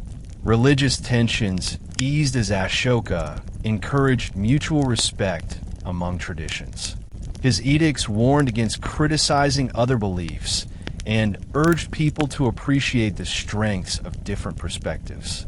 This message resonated in urban centers where Buddhists, Jains, Brahmanical communities, and local traditions lived side by side. By promoting tolerance rather than uniformity, Ashoka helped reduce conflict among religious groups and created a social atmosphere where multiple cultures could coexist peacefully. Dhamma also influenced family life and community structure. Ashoka encouraged respect for elders, proper treatment of servants, and ethical behavior within households. He believed that social harmony began with personal conduct, and that strengthening families contributed to a healthier society. His policies also affected legal practices. Although the empire did not eliminate punishment, Ashoka urged officials to use penalties carefully and consider rehabilitation whenever possible. He discouraged unnecessary imprisonment and cruelty, marking a shift toward a more humane justice system. This approach emphasized education and reconciliation rather than harsh retribution. Economic life also felt the influence of Dhamma. Ashoka's investments in public works improved transportation, communication, and access to resources. Farmers benefited from better irrigation and protection of natural resources, while merchants enjoyed safer roads and rest stops. These improvements created a more connected economy, allowing goods, ideas, and travelers to move more easily across the empire. Ashoka's focus on animal welfare also influenced agriculture and trade, encouraging humane treatment of livestock and responsible use of natural resources. In this way, Dhamma shaped not only moral attitudes, but also the practical functioning of daily life. The combined effect of these changes was the emergence of a new kind of social order. Ashoka's empire became known not just for its size or wealth, but for its commitment to ethical governance. People across the subcontinent encountered a ruler who spoke openly about compassion, fairness, and responsibility. Whether everyone adopted these values perfectly is impossible to measure, but the attempt itself made the Mauryan Empire unique. Ashoka's Dhamma created a legacy that influenced political thought, religious development, and cultural attitudes long after the empire declined. It demonstrated that ethical leadership could be as powerful as military force in shaping the direction of history. After embracing Buddhist principles, Ashoka became one of the most influential royal patrons the Buddhist community had ever known. His support for the Sangha was not a sudden or superficial gesture. It emerged from a sincere desire to promote peace, compassion, and ethical conduct across the empire. Ashoka believed that the monastic community played an important role in shaping moral behavior because monks and nuns devoted their lives to teaching, reflection, and guidance. By supporting them, he hoped to strengthen the moral foundation of his entire population. His involvement began with material support. He donated land, funded new monasteries, and provided resources for maintaining existing ones. These institutions became centers of learning where people from different social backgrounds could hear teachings on ethics and self-discipline. Ashoka also took steps to protect the integrity of the Sangha. His inscriptions mention his efforts to resolve disputes within the monastic community. At times, disagreements threatened to divide monks, and Ashoka intervened to restore unity. He insisted that monks follow the teachings faithfully and avoid behavior that could damage the reputation of Buddhism. This was not an attempt to control spiritual matters, but to ensure that the monastic community remained a positive example to society. The Sangha responded by expanding its organizational structure, standardizing practices, and strengthening its moral discipline. Ashoka's support allowed Buddhist institutions to flourish across the empire, from the Himalayan foothills to the Deccan Plains. This expansion was not limited to religious purposes. Monasteries also became centers for medical care, education, and hospitality. Travelers found shelter, the sick received care, and scholars exchanged ideas. These interactions strengthened cultural connections throughout the empire and helped spread the influence of Buddhist values beyond formal religious circles. Ashoka's investment in monastic life helped transform Buddhism from a regional tradition into a structured and widely respected religious movement. Ashoka's commitment to Buddhism extended far beyond his own borders. He believed that moral teachings should be shared widely because they offered practical guidance for reducing suffering. Under his direction, Buddhist missions traveled to regions across the Indian subcontinent and into neighboring lands.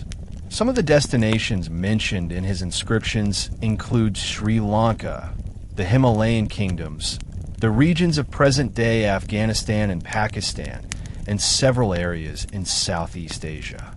These missions were not acts of political expansion. They were attempts to foster ethical understanding and peaceful coexistence.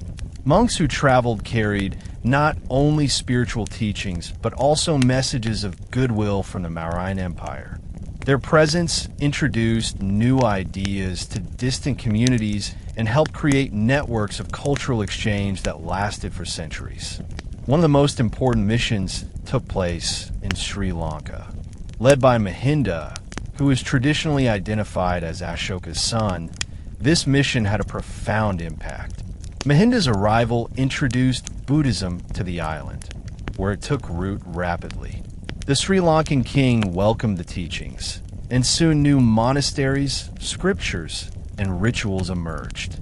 The connection between Sri Lanka and the Mauryan Empire deepened, creating religious and cultural bonds that shaped the island's history. Other missions were equally significant. Buddhist emissaries reached Greek-speaking regions influenced by Alexander's successors, bringing philosophical dialogue to new audiences. Their presence introduced local communities to ethical teachings that emphasized nonviolence, compassion, and self-discipline.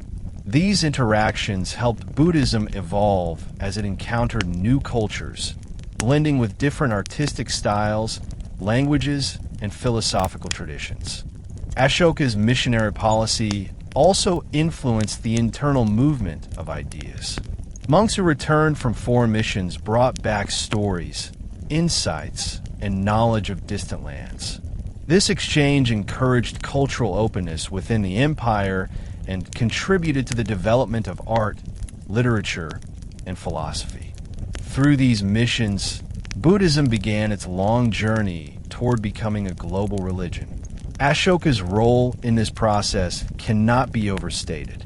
He provided the resources, encouragement, and organizational support needed to send dedicated teachers across vast distances.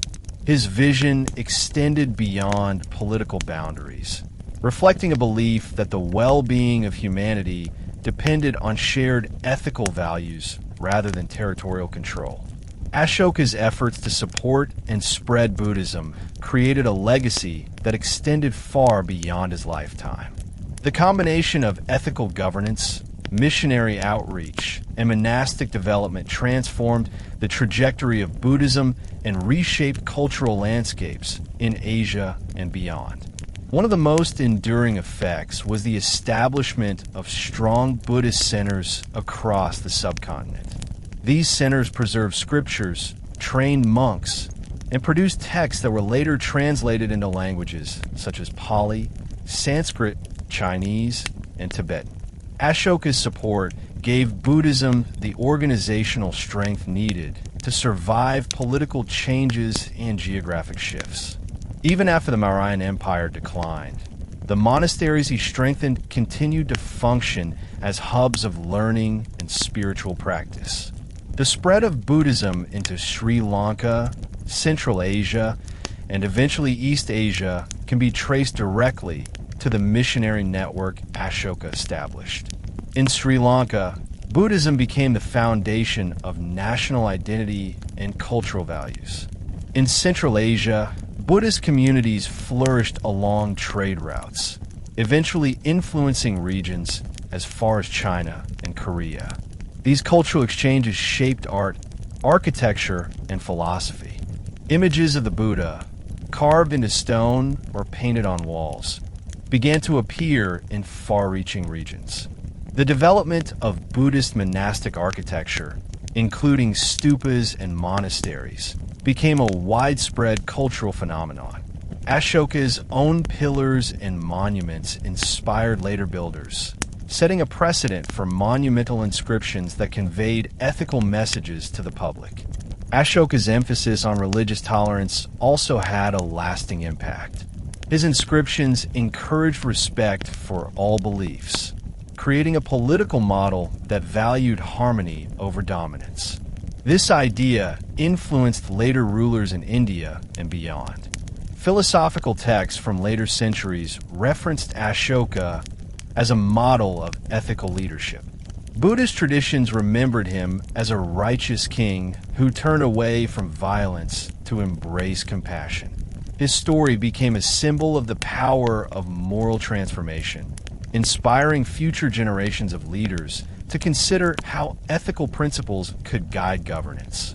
Today, Ashoka is remembered not only as a Mauryan emperor, but as a figure of global historical importance. His support for Buddhism helped shape the religious landscape of Asia, and his vision of compassionate rule continues to resonate across cultures and eras. Through his actions, he demonstrated how an empire's influence can endure not through military conquest, but through the spread of ideas that uplift humanity. Ashoka's inscriptions, often called edicts, are some of the most remarkable documents in world history. They represent a ruler's attempt to communicate directly with his people across a vast empire using a public medium that could be read, heard, or explained to communities in different regions. For Ashoka, inscriptions served several purposes. They allowed him to express his personal transformation, clarify his moral vision, and instruct both officials and ordinary citizens on the principles of Dhamma. This form of communication broke from earlier traditions where kings relied primarily on court announcements or palace officials to relay messages. Ashoka wanted transparency. He wanted people throughout the empire to understand the values guiding his leadership. By placing inscriptions on rocks, caves, and specially carved stone pillars, he ensured that his words remained visible and accessible. The deeper purpose behind these inscriptions was to reinforce trust between ruler and subjects. Ashoka believed that good governance required consistent moral guidance and open communication. He wanted to show that the ruler cared about more than territory or wealth. He cared about reducing suffering, improving justice, and promoting harmony. The edicts addressed topics relevant to daily life, such as family relationships, honesty, kindness to animals, and respectful behavior toward other religious groups. They also instructed officials to carry out their duties responsibly, avoid corruption, and treat citizens fairly. Through these messages, Ashoka hoped to create a shared moral foundation across regions that differed widely in language, culture, and tradition. His inscriptions were not meant to intimidate. They were meant to inspire. They became a lasting record of his attempt to govern an empire through ethical principles rather than fear or domination. The placement of these inscriptions also reflected careful planning.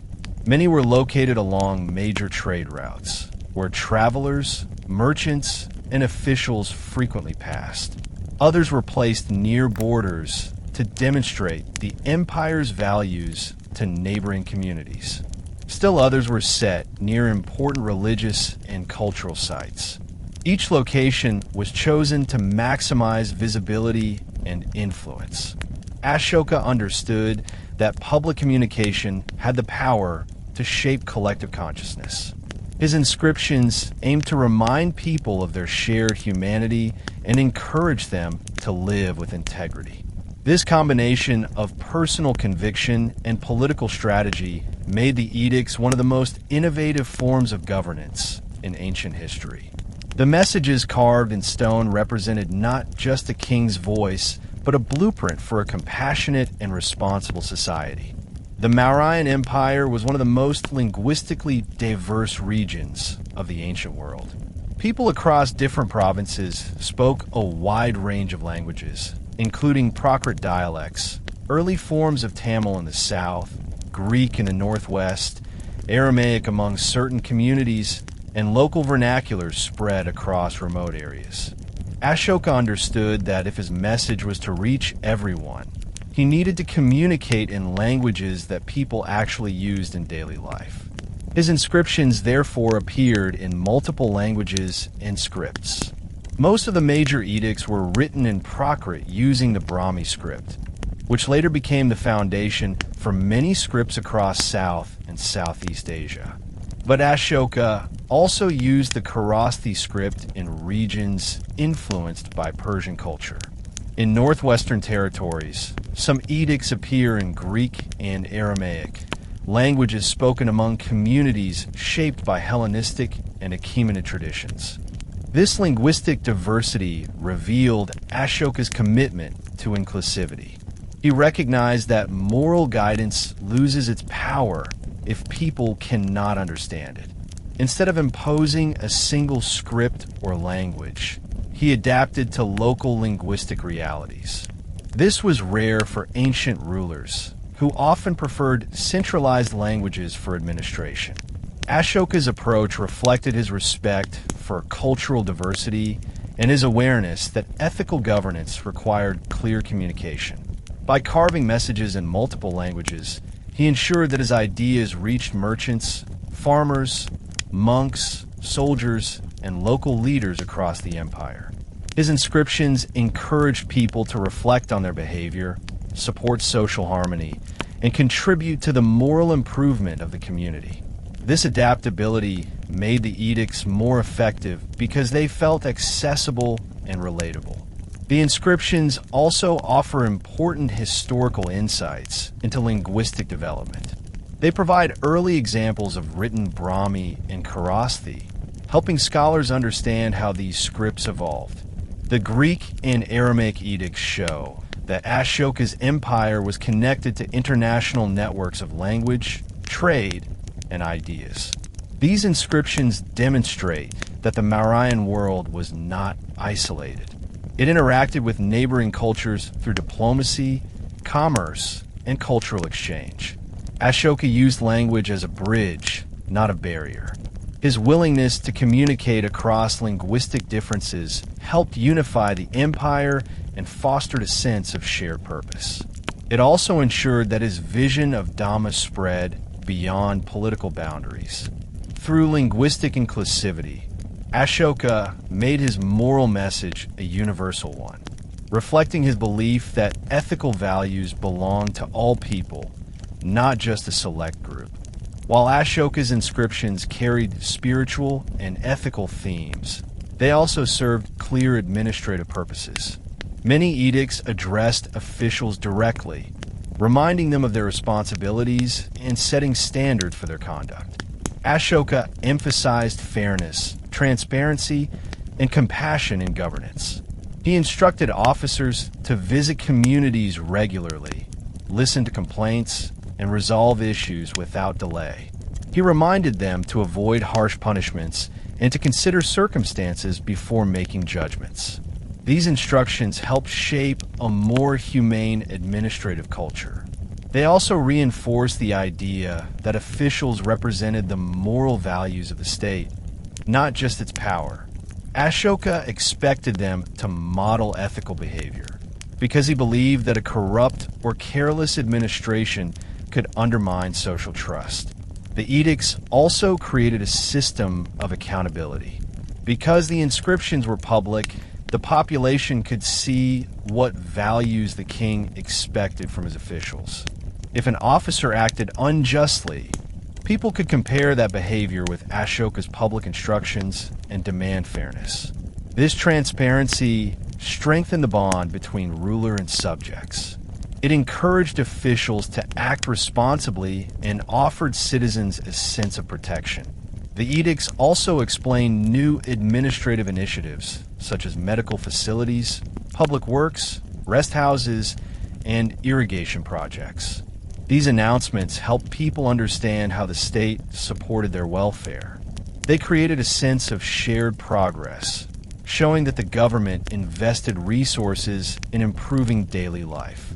Ashoka believed that public welfare was a form of moral duty. Making these efforts known helped unify the population behind a common vision. Over time, the edicts became more than administrative tools. They shaped political culture. They encouraged dialogue between the state and the people. They helped define a new kind of leadership rooted in moral accountability. Many inscriptions stressed that Ashoka visited the population frequently and cared deeply about their well-being. He declared that good governance required empathy and constant learning. This approach strengthened the empire by promoting stability, reducing tension, and encouraging cooperation. The edicts became symbols of ethical authority and serve as a reminder that governance could be guided by moral values rather than fear or coercion. Long after the Mauryan Empire declined, these inscriptions continued to influence political thought, reminding future generations that communication, compassion, and accountability are essential elements of responsible leadership. Ashoka's reign marked one of the earliest known examples of a ruler treating public welfare as a core responsibility of government. While earlier kings across the subcontinent supported charity or sponsored temples, Ashoka elevated welfare to the level of state policy. He believed the moral transformation he experienced after the Kalinga War required not only personal reflection, but practical action to improve the daily lives of his subjects. In his view, the legitimacy of a ruler depended on the well-being of the people, not solely on military power or ceremonial grandeur. This belief shaped a comprehensive approach to welfare that reached both urban centers and remote rural communities. One of Ashoka's primary concerns was healthcare. He ordered the establishment of medical facilities for humans and animals, a remarkable initiative for the ancient world. His edicts mention medicinal herbs planted throughout the empire to ensure access to treatment. This investment in healthcare reflected his broader ethic of compassion. Ashoka believed that suffering should be alleviated wherever possible, whether it was caused by illness, hunger, or environmental hardship. He extended this responsibility to infrastructure. Roads were maintained more carefully, rest houses were built for travelers, and wells were dug in places where water was scarce. These improvements supported not only comfort and safety, but also economic activity by making travel and trade more efficient. Ashoka also prioritized environmental welfare. He implemented regulations to protect forests, limit the unnecessary killing of animals, and ensure sustainable use of natural resources. While his policies did not eliminate hunting or agricultural land use, they encouraged more thoughtful coexistence between humans and nature. His welfare programs reflected an understanding that long-term prosperity depended on preserving the environment. These policies were complemented by measures to support those affected by poverty or misfortune. Ashoka encouraged generosity within communities and ordered officials to assist groups facing hardship, including widows, orphans, and the elderly. Through these efforts, he transformed the role of the state into something more humane and socially engaged. His welfare initiatives were not merely symbolic. They represented a genuine attempt to create a society where the state worked alongside its citizens to promote stability, compassion, and collective prosperity. Ashoka's transformation led to significant reforms in the justice system, where he sought to balance order with compassion. Before his reign, justice in many regions relied heavily on harsh punishments, reflecting a belief that strong deterrence maintained social discipline. The Arthashastra, which influenced earlier governance, supported the idea of firm penalties for wrongdoing. Ashoka did not reject the need for discipline, but he reinterpreted justice through the lens of Dhamma. He believed that punishment should protect society without causing unnecessary suffering. His edicts reveal his concern that officials sometimes imposed harsh penalties without considering circumstances, leading to injustice and distrust. To address this, Ashoka introduced measures designed to humanize the justice system. He encouraged judges and administrators to investigate cases thoroughly and show patience when listening to complaints. He also emphasized the importance of rehabilitation, suggesting that people could change their behavior if given the opportunity. In some regions, he offered prisoners the possibility of reduced sentences during festivals, allowing them to reunite temporarily with their families. This reflected his belief in forgiveness and moral improvement. Ashoka also placed limits on torture and excessive punishment. While he did not abolish all severe penalties, he worked to reduce their use and ensure they were applied judiciously. Another important aspect of his legal reforms was transparency. Because the edicts publicly expressed his policies, citizens understood what standards officials were expected to follow.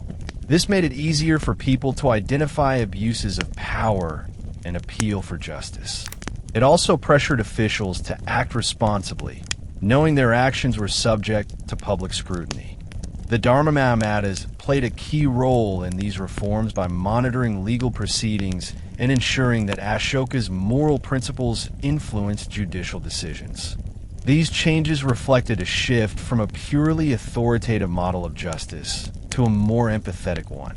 Ashoka believed that the state had a duty to guide citizens toward ethical conduct, not simply punish them when they failed. His reforms helped create a more balanced justice system that valued fairness, understanding, and compassion. This placed moral responsibility at the heart of governance and influenced legal thought in the region for generations. Ashoka's domestic reforms had a broad impact on the social and cultural life of the empire. His emphasis on compassion and ethical behavior encouraged new forms of social interaction. Families were urged to maintain respectful relationships. Communities were asked to settle disputes peacefully, and religious groups were encouraged to coexist without hostility. This moral climate helped reduce tensions among diverse populations. Religious tolerance became one of the hallmarks of Ashoka's rule. While he personally supported Buddhism, he insisted that all traditions deserved respect. His edicts encouraged citizens to learn from other beliefs, reflecting a philosophy that knowledge and moral insight could arise from many sources. This approach helped create a more inclusive society where people felt secure practicing their traditions without fear of persecution. Economically, Ashoka's policies stimulated development.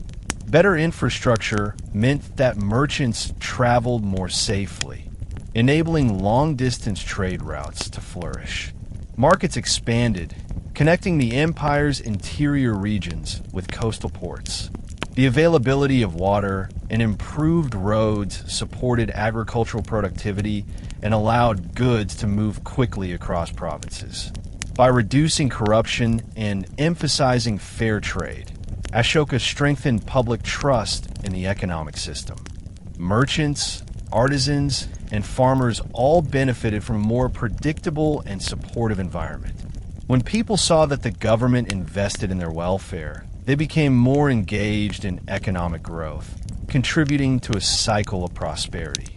Culturally, Ashoka's reforms encouraged the spread of ethical ideas beyond religious institutions. Public readings of edicts became part of community life. Local leaders discussed the principles of Dhamma with citizens, and teachers incorporated moral lessons into education. This created a shared cultural identity centered on compassion and social responsibility. Monasteries, sponsored by Ashoka, became centers of learning that attracted scholars, travelers, and students. Their presence enriched intellectual life, leading to exchanges of ideas that shaped art, literature, and philosophical thought. The combined effect of these developments helped unify the empire, not through coercion, but through moral solidarity. Ashoka's domestic reforms strengthened the social fabric, stabilized the economy, and elevated cultural values. They demonstrated how ethical leadership could shape a society's character and provide the foundation for a peaceful, prosperous civilization. After the Kalinga War, Ashoka reshaped the Mauryan Empire's international stance by replacing an expansionist military strategy with a diplomatic approach rooted in peace, morality, and cooperation. Before this transformation, Mauryan rulers, including Ashoka himself, expanded their authority through calculated military campaigns, securing borders and increasing control over trade routes. But Ashoka's moral awakening led him to redefine what it meant to be a powerful ruler. Instead of using the military to intimidate neighboring states, he used diplomacy, negotiation, and goodwill. His edicts express a clear desire to foster harmony not only within his borders, but also beyond them. He believed that true greatness came not from conquering others, but from inspiring them through ethical behavior. Ashoka's foreign policy became grounded in the values of Dhamma. He encouraged mutual respect and peaceful coexistence between the Mauryan Empire and other kingdoms. His messages to foreign rulers emphasized compassion, tolerance, and the pursuit of collective well-being. These communications were not passive or naive. Ashoka understood the complexities of international relations, including the importance of maintaining strong borders. But his approach demonstrated that strategic strength could coexist with moral leadership. Instead of demanding submission from neighboring states, he offered support, advice, and friendship. This marked a significant departure from traditional models of imperial diplomacy, where power was measured only by the ability to dominate. Ashoka sought influence through moral authority. This new diplomatic approach reflected Ashoka's belief that the welfare of humanity extended beyond political boundaries. He viewed other rulers not as rivals to be conquered, but as partners in creating a more compassionate world. The edicts addressed to foreign kings show his desire for cooperation on matters such as moral behavior, the humane treatment of subjects, and the promotion of peace. This made Ashoka a unique figure in ancient history. His foreign policy demonstrated a bold vision, an empire that projected power through ethical guidance rather than military might. This philosophy influenced international relations during his reign and helped establish a framework for peaceful cultural exchange that lasted long after the Mauryan Empire faded. One of the most striking aspects of Ashoka's foreign policy was his engagement with Hellenistic kingdoms, which had emerged after the breakup of Alexander the Great's empire. These kingdoms, including the Seleucid Empire, Egypt under the Ptolemies, and Macedonia under Antigonid rule, represented powerful and culturally advanced societies. Ashoka maintained diplomatic contact with several Hellenistic rulers, including Antiochus II of the Seleucid Empire, Ptolemy II of Egypt, Megas of Cyrene, Alexander of Epirus, and Antigonus Gonatas of Macedonia. These contacts show that Ashoka did not view international relationships as limited to immediate neighbors. He reached across vast distances to communicate his moral vision and establish peaceful ties. The exchange between Ashoka and these rulers was not merely symbolic. It reflected real channels of communication involving messengers, trade networks, and perhaps even scholarly interactions. Ashoka sent envoys to Hellenistic courts, sharing ideas about ethical governance and Buddhist teachings. Meanwhile, Hellenistic worlds exposed the Mauryan Empire to advances in art, science, philosophy, and medicine. The Greek tradition of philosophical inquiry resonated with aspects of Buddhist thought, and this intellectual overlap helped facilitate dialogue. Material exchanges were equally important. Trade routes connecting India with the Mediterranean region carried spices, textiles, gemstones, and other goods westward, while Indian markets received metals, wine, and artistic objects influenced by Greek craftsmanship. These interactions influenced cultural and artistic developments across the Mauryan realm.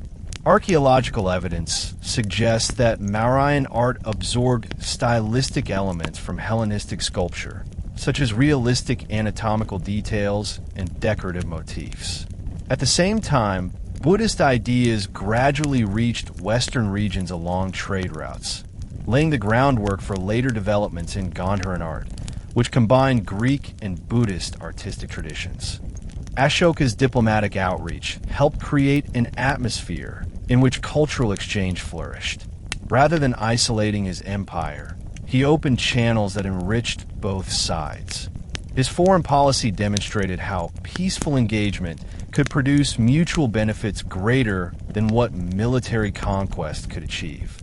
Through diplomacy, he established the Mauryan Empire as a respected member of a wider cultural world that stretched from the Mediterranean to Southeast Asia. Ashoka's diplomatic efforts extended beyond distant kingdoms to regions closer to home. In South Asia, several communities and smaller kingdoms interacted with the Mauryan Empire through trade, cultural exchange, or political alliance. Ashoka's policy of Dhamma influenced these interactions by emphasizing peaceful coexistence and mutual benefit.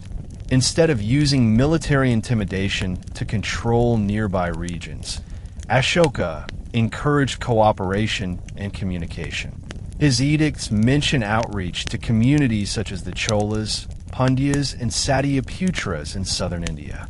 These regions maintained their independence, but they respected Ashoka's authority and engaged in trade and cultural interaction with the empire. Ashoka's approach helped maintain stability across the peninsula without relying on conquest. In Himalayan regions, including Nepal and parts of the northwest, Ashoka supported the spread of Buddhist teachings and encouraged local leaders to adopt principles of ethical governance. These messages were not commands, but invitations. Ashoka believed that rulers could improve their societies through moral responsibility. The adoption of Buddhist values in some of these regions helped strengthen cultural unity and created networks that supported the movement of monks and scholars. Further east, in areas that now belong to Bangladesh and Myanmar, Buddhist missions influenced local traditions and laid the foundation for future religious developments. Ashoka's emphasis on compassion and ethical conduct resonated with communities that valued spiritual learning and moral discipline.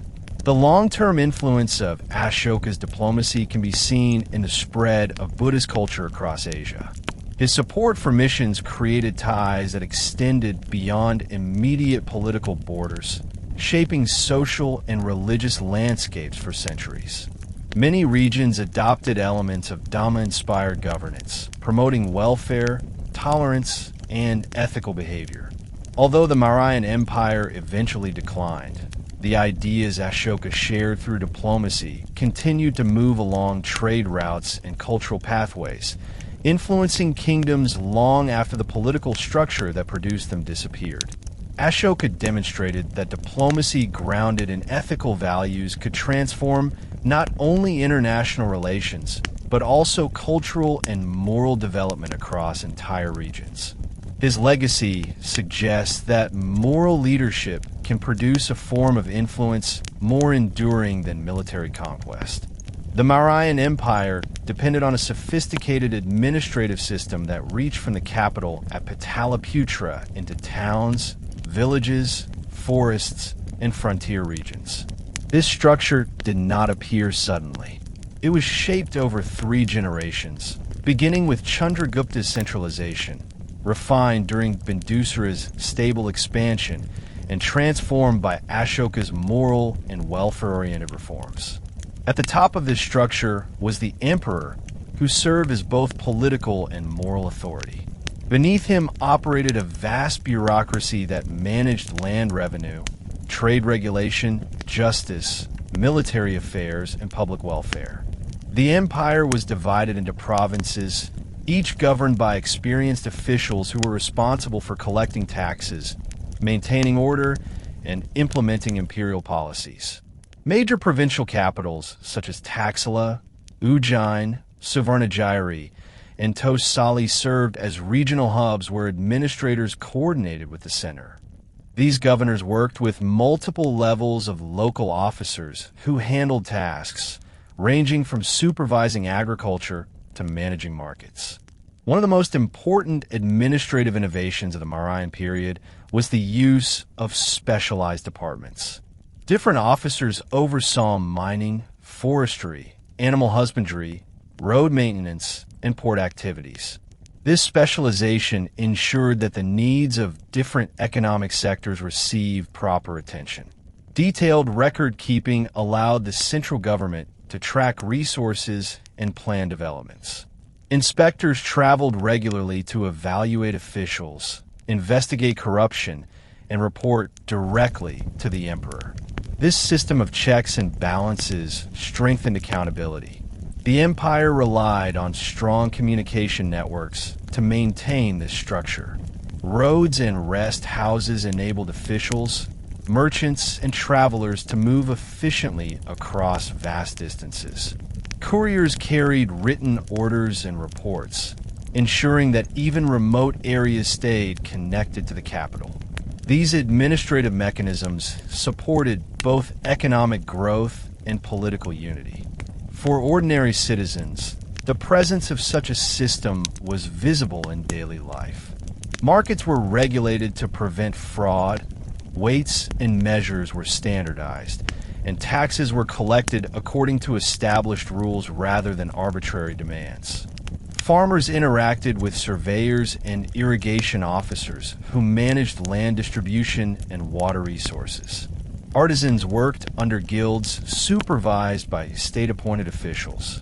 Communities could bring grievances to local administrators or appeal further up the chain if needed. The system functioned like a network where each part supported the others. It allowed the empire to coordinate agricultural production, maintain order, and mobilize resources when necessary. While the administrative structure aimed at efficiency, Ashoka's reign infused it with ethical expectations. Officials were reminded that their authority came with responsibility to treat the people fairly. These combined elements made the Mauryan administration one of the most advanced of its time. Urban life flourished in the Mauryan Empire, especially in key cities connected by trade routes and administrative networks. Pataliputra, the capital, was one of the largest and most vibrant cities in the ancient world. Constructed along the banks of the Ganges and Sun rivers, it featured wooden palisades, fortified walls, grand halls, and busy marketplaces. Foreign visitors, such as Megasthenes, described it as a bustling metropolis filled with traders, officials, artisans, and scholars. Streets were organized for efficient transportation, and water management systems supported sanitation and public health.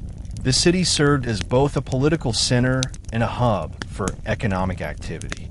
Merchants transported goods from distant regions, while officials monitored markets and ensured that trade followed standardized rules. Beyond Pataliputra, cities like Taxila, Ujjain, and Mathura played important roles in connecting different cultural and economic zones. Taxila, located near the northwest frontier, was not only a commercial center, but also a center of learning where ideas from Greece, Persia, and India blended.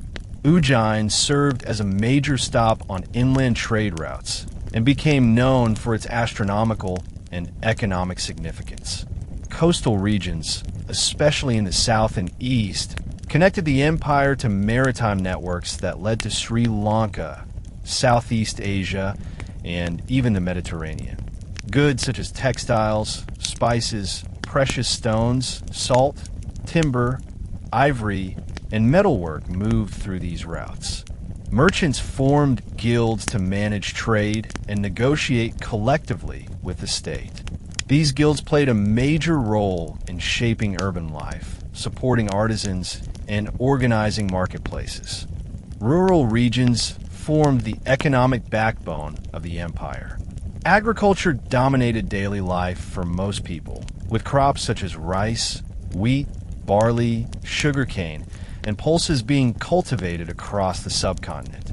The state played an active role in managing agricultural resources through irrigation projects, land surveys, and grain storage systems. Farmers paid taxes in the form of crops or money, and in return, the state provided stability, infrastructure, and protection. The rural economy supported the military, administration, and urban populations. Forest regions were equally important, supplying timber, metal, ores, medicinal plants, and other resources. The Mauryans treated forests as economic zones rather than in used land, assigning special officers to manage them. Much of the economic success of the empire came from this integration of different landscapes into a unified system. Whether people lived in cities, villages, or forest settlements, they were connected through networks of exchange shaped by both administrative efficiency and the moral climate promoted by Ashoka. Life in the Mauryan Empire varied widely depending on region, occupation, and social status. The empire included farmers, merchants, herders, soldiers, artisans, monks, and officials, each contributing to the cultural complexity of daily life.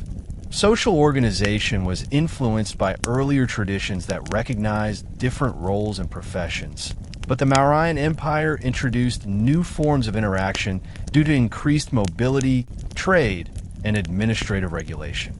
In cities, people lived in close contact with diverse communities.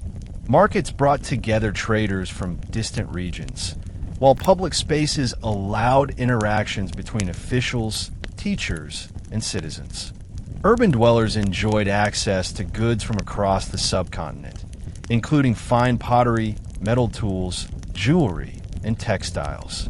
They also had access to educational centers where scholars taught philosophy, medicine, mathematics, and political theory. In rural areas, life centered on agriculture, festivals, and local customs. Families worked together to cultivate fields, maintain herds, and manage seasonal cycles. Villages often had councils that handled local disputes and coordinated labor.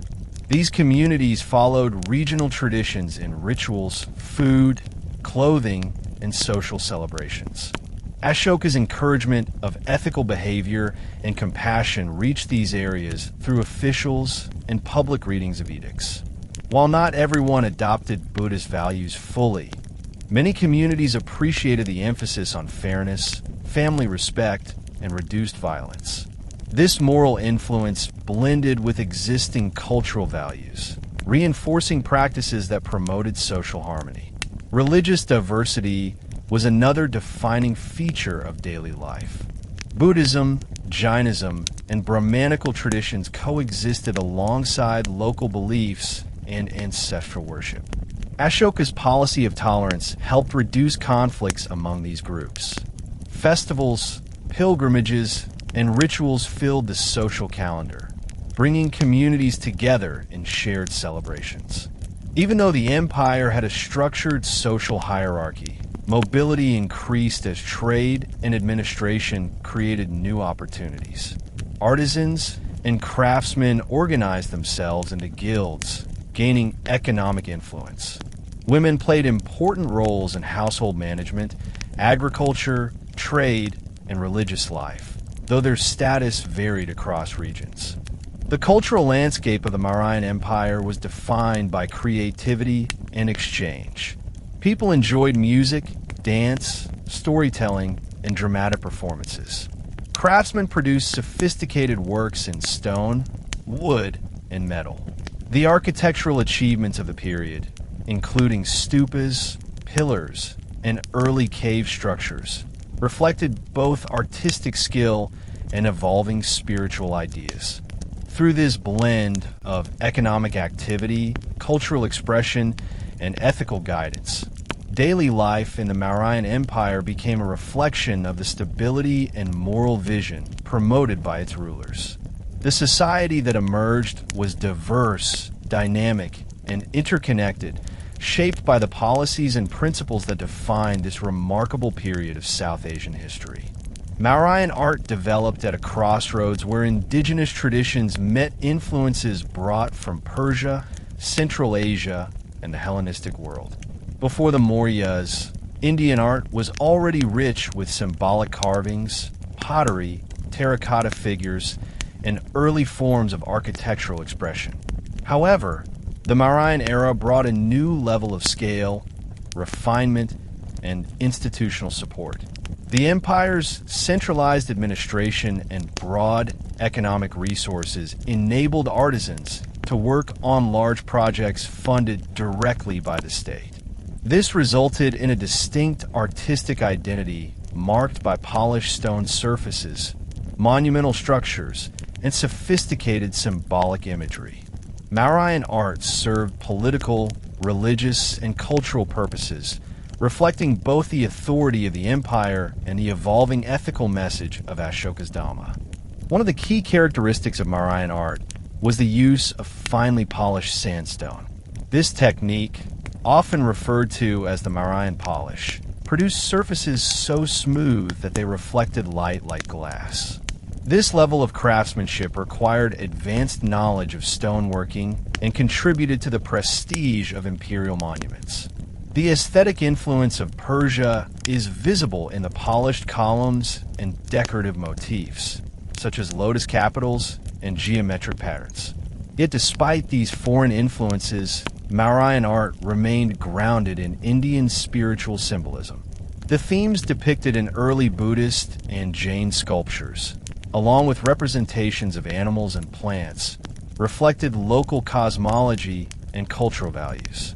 This blending of stylistic elements created a visual language that communicated both power and moral purpose. Another notable feature of Mauryan artistic growth was the increasing involvement of artisans from diverse cultural backgrounds. The empire's vast territory allowed talented craftsmen from various regions to interact, share techniques, and innovate.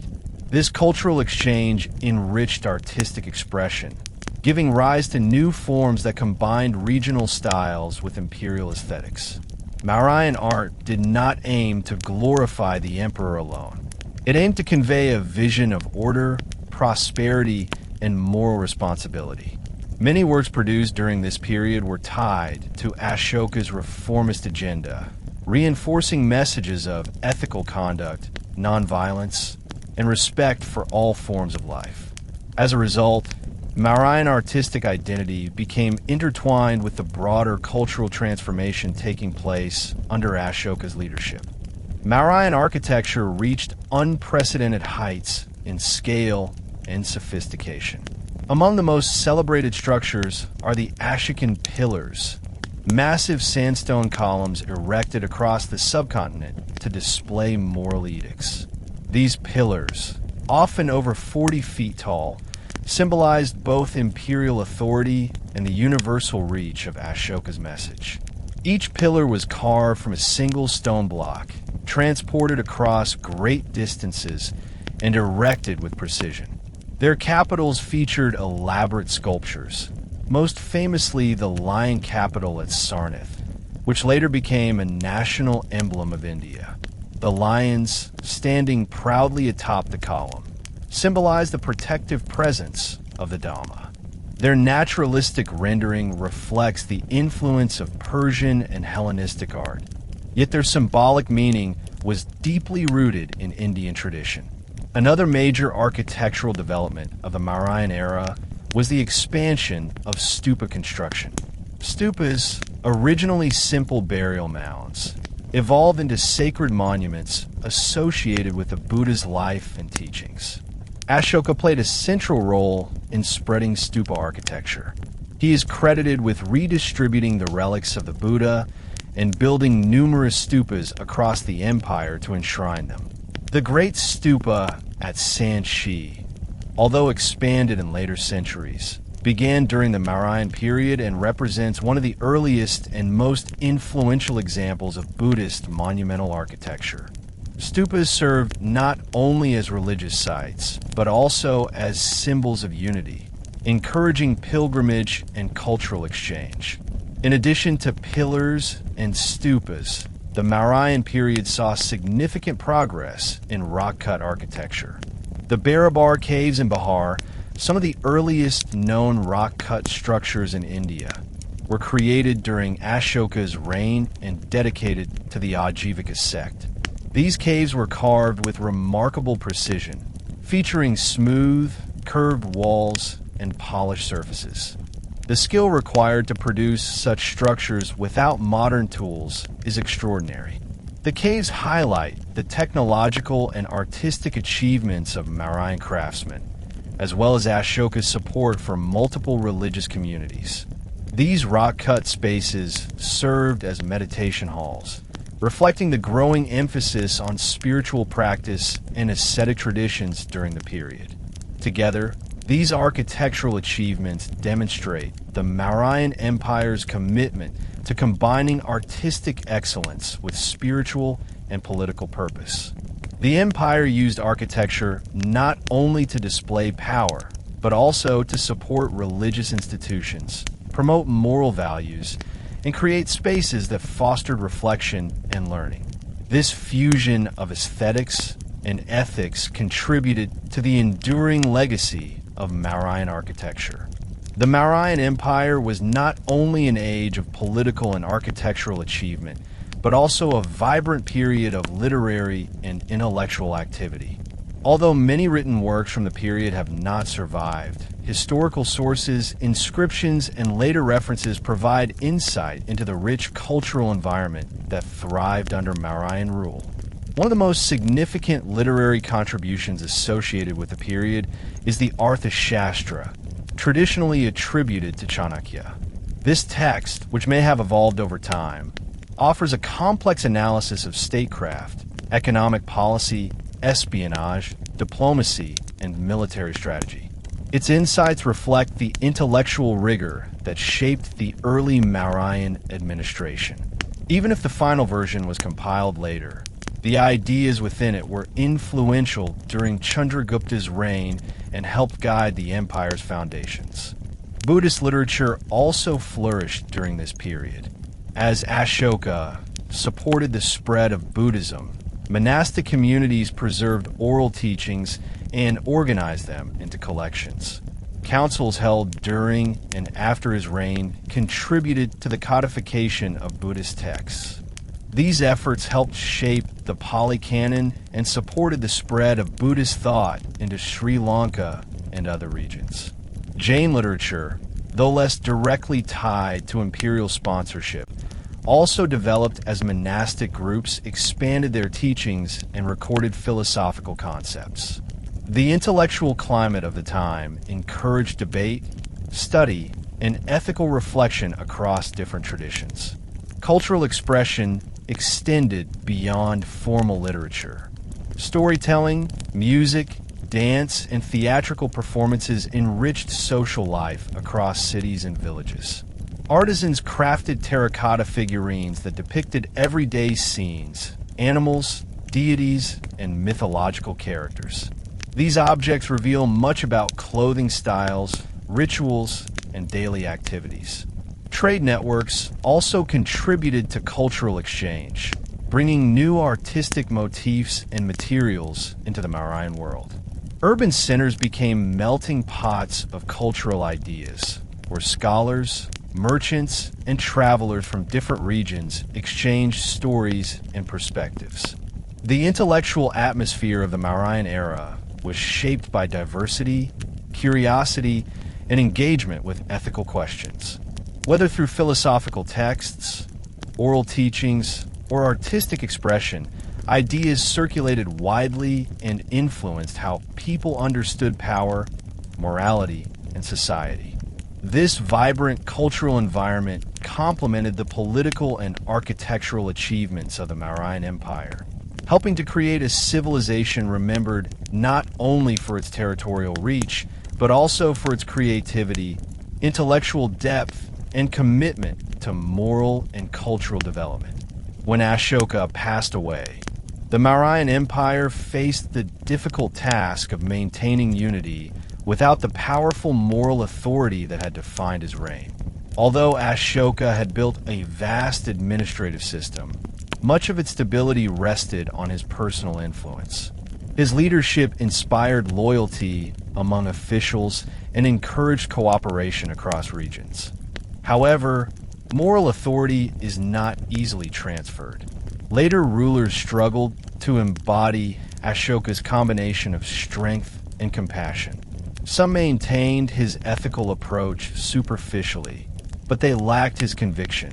Others rejected parts of his policy, believing that the emphasis on nonviolence weakened the empire's military readiness. This uncertainty created inconsistencies in governance that disrupted administrative efficiency. Without a clear long-term vision, officials were unsure which policies to follow, and local leaders lost confidence in the central government. The decentralization of authority grew more pronounced as provincial governors asserted greater independence. Ashoka had personally supervised officials, sending inspectors to maintain accountability. Later emperors could not match his level of involvement. Communication across the empire slowed. Reports became less reliable, and corruption increased. The Dharma Mahamadas, once vital agents of ethical governance, lost influence as successors placed greater emphasis on traditional administrative roles. This weakened the moral framework that had held diverse communities together. Some regions felt neglected, while others resisted imperial regulations. Without Ashoka's unifying presence, tensions resurfaced among different cultural, economic, and political groups. The absence of a strong guiding force at the top opened the door for fragmentation. These internal challenges reveal how dependent the empire had become on Ashoka's leadership style. His reforms transformed society, but they were also deeply tied to his personal reputation. After his death, the empire lacked an institutional system strong enough to preserve the same level of unity. Rulers who followed him either lacked the administrative skill or the moral vision needed to navigate the enormous complexity of the Mauryan world. The challenges they faced underscore the delicate balance between centralized authority and local autonomy. Without careful management of this balance, even a powerful empire could begin to weaken. The decline did not happen overnight, but the seeds were planted in the years immediately following Ashoka's death, when leadership instability created cracks in a system that had once held millions of people together. The economic strength of the Mauryan Empire depended on agricultural productivity, trade networks, and effective tax collection. Under Ashoka, welfare programs and public works expanded significantly, improving the quality of life for many citizens. However, these programs required substantial resources. Maintaining hospitals, wells, rest houses, irrigation projects, and a large administrative workforce demanded a steady supply of revenue.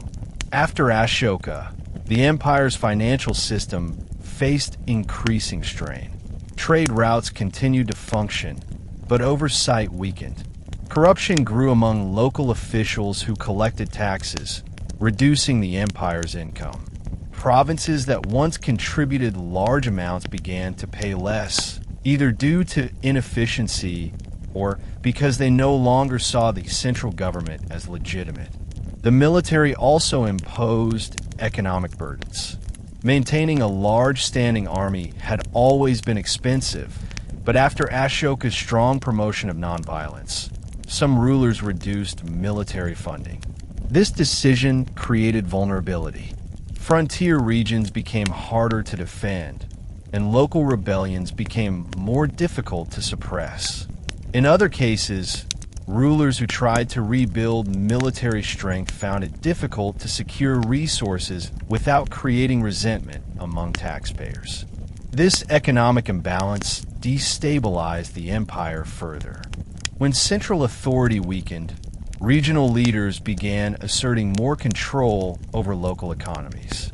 Some ports and trade centers shifted focus to regional networks, reducing their reliance on imperial oversight. This economic decentralization made provincial governors more independent and decreased the flow of revenue to the capital. As the central government weakened, ambitious regional powers emerged. These local leaders understood the challenges facing the empire and used the opportunity to strengthen their own positions. In some regions, local dynasties began functioning almost independently, managing security and trade without consulting Pataliputra. The empire slowly shifted from a unified political entity to a patchwork of semi-autonomous territories. This transition was not violent at first. It resulted from administrative fatigue, inconsistent policies, and declining trust in imperial authority. Over time, however, these economic and administrative shifts made the empire increasingly vulnerable to internal fragmentation and external threats. The Mauryan model had once been strong because of centralized control and a clear administrative framework. Once those pillars weakened, the entire structure began to crumble under the pressure of economic strain and rising regional ambitions. While internal issues played a major role in the decline of the Mauryan Empire, external pressures accelerated the process. Frontier regions, especially in the northwest, faced invasions and migrations from Central Asian groups. These groups included the Indo-Greeks, who pushed into regions once firmly under Mauryan control. Under strong rulers like Chandragupta and Bindusara, the empire's military could handle such threats. But as leadership weakened, defending long borders became increasingly difficult. The army, no longer consistently funded or well coordinated, struggled to meet these challenges. Provincial leaders often had to defend their regions without central support, further encouraging independence from the imperial government. Political instability at the center made matters worse. After Ashoka's death, succession became irregular. Several rulers came and went in quick succession, including Dashratha and Samprati, but none managed to restore the unity of earlier years. Frequent changes in leadership weakened confidence in the central administration. Without strong rulers, ministers and generals competed for influence, creating factionalism within the court. Decision-making became chaotic and long-term planning suffered. These internal rivalries reduced the authority of the emperor and accelerated the shift toward regional independence. Over time, the empire fragmented into smaller kingdoms as provinces asserted autonomy or were taken over by emerging powers. The last known Mauryan ruler, Brihadratha, faced a weakened administrative state and limited military capacity. His downfall came when his general, Pushyamitra Shunga, overthrew him and founded the Shunga dynasty. This transition marked the formal end of the Maurya Empire around 185 BCE. However, the collapse did not erase the cultural and political developments of the Mauryan period. Many administrative practices, economic networks, and cultural ideas continued under regional kingdoms. Buddhism, which Ashoka had supported so strongly, remained influential across South Asia and continued spreading beyond India through established networks. The decline of the Mauryan Empire illustrates how even the most powerful political structures can weaken when leadership falters, economic pressures grow, and regional ambitions rise. Yet the legacy of the Mauryas endured.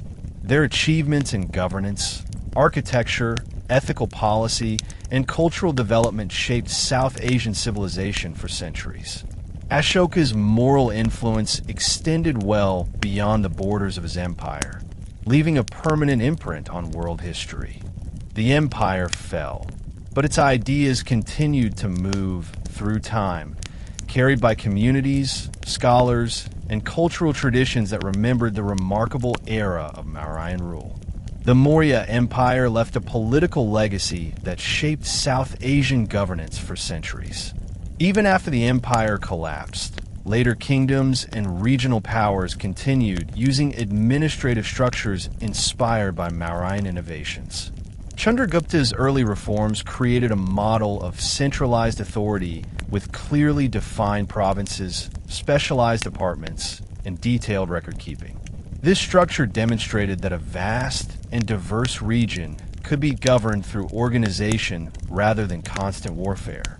Successor states observe how the Mauryans used bureaucracy to maintain control and adapted these ideas to suit their own needs.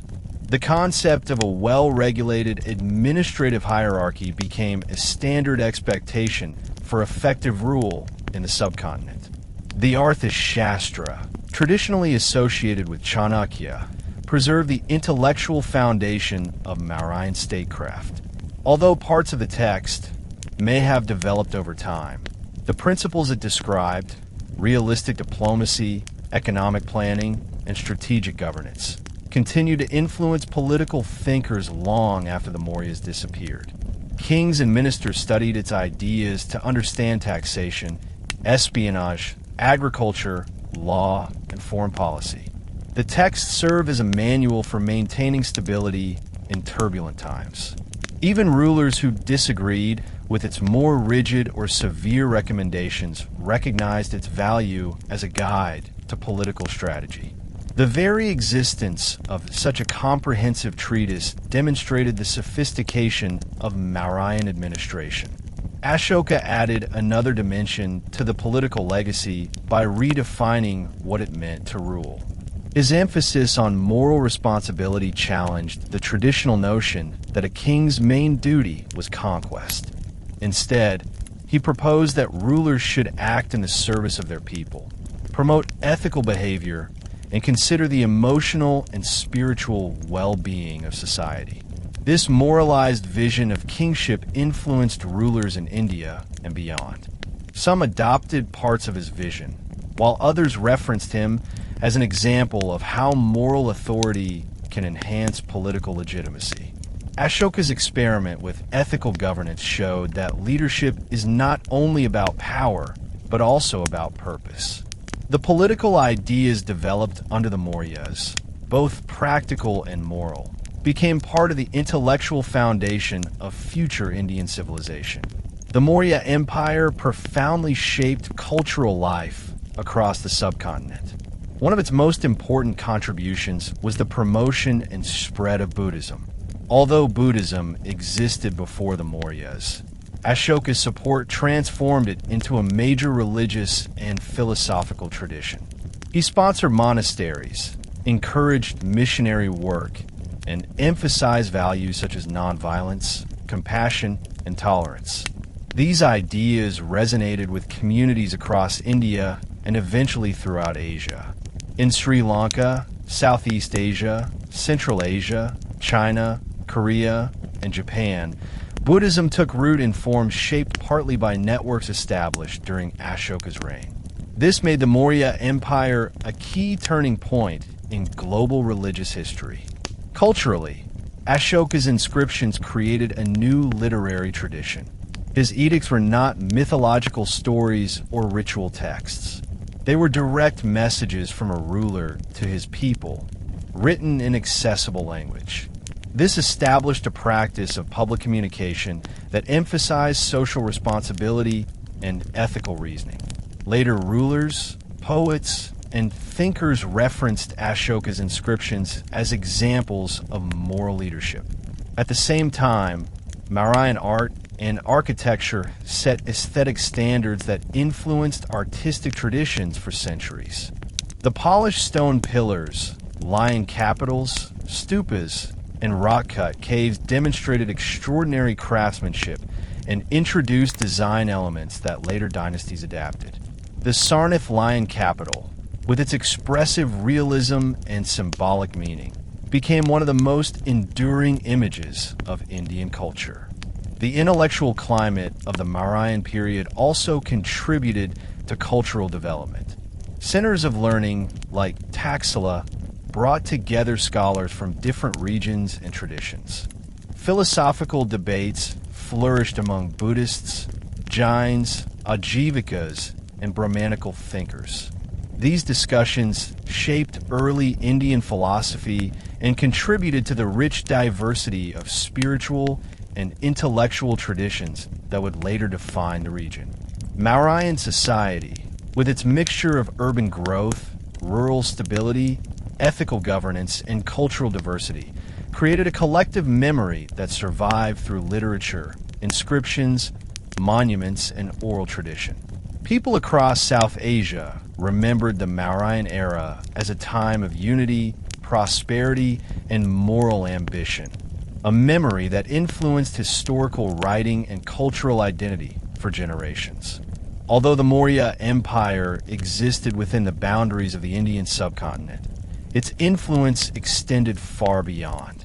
The diplomatic relationships Ashoka established with Hellenistic kingdoms opened channels for cultural and intellectual exchange between South Asia and the Mediterranean world. These exchanges introduced Indian ideas to Greek philosophers and brought Hellenistic artistic styles to India. The movement of merchants, travelers, and scholars created networks that supported the spread of Buddhism, technology, botanical knowledge, and artistic techniques. This global interconnectedness made the Mauryan world part of a broader cultural landscape that stretched from Egypt to Central Asia and Southeast Asia. The spread of Buddhism remains the most significant example of Mauryan influence abroad. Ashoka's missionary efforts helped establish Buddhist communities in Sri Lanka, Central Asia, and beyond. Over the next several centuries, these communities translated texts, developed new artistic styles, and adapted Buddhist teachings to local cultures. The result was a diverse but interconnected Buddhist world shaped in part by Ashoka's vision. The famous Gandharan art style, which blended Greek and Indian elements, emerged along trade routes that had been strengthened during the Mauryan era. Monasteries in Central Asia became centers of translation that later influenced Chinese and Tibetan Buddhism. In this way, Mauryan influence contributed to the cultural foundations of entire civilizations. The ideas promoted by Ashoka, ethical leadership, respect for diversity, and the welfare of all beings, also carry a global legacy. Scholars, political leaders, and spiritual teachers across different eras have looked to Ashoka as an example of how power can be used responsibly. Modern interpretations of his rule often highlight his commitment to nonviolence, environmental care, and social justice. These values resonate in discussions about governance, peace-building, and ethical leadership today.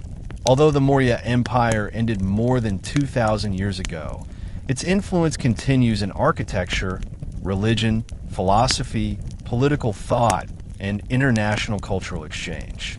The empire demonstrated that ideas can travel farther and last longer than armies. Through its achievements and ideals, the Maurya Empire remains one of the most important civilizations in world history. You just traveled through the full story of the Maurya Empire, from its chaotic beginnings to its rise as a political giant, and finally to its lasting global influence. You heard how Chandragupta overcame impossible odds, how Bindusara expanded the empire with calculated diplomacy, and how Ashoka turned the pain of war into a message of peace that echoed far beyond India. You also explore the art, architecture, economic systems, social life, and moral ideas that made this empire one of the most important civilizations in human history. The moral of this story is clear. Power can build an empire, but values and compassion can change the world. The Mauryas remind us that leadership is not only about strength, but about responsibility. Their legacy shows that ideas often last longer than armies, and a single moment of self-reflection, like Ashoka's after Kalinga, can transform the direction of an entire civilization. Thank you for spending your time with History Teller YT. If you enjoyed this deep dive into the Maurya Empire, make sure to return for more stories from the past that still shape our present. Your next historical journey is waiting just around the corner. Stay curious, stay inspired, and I'll see you in the next episode.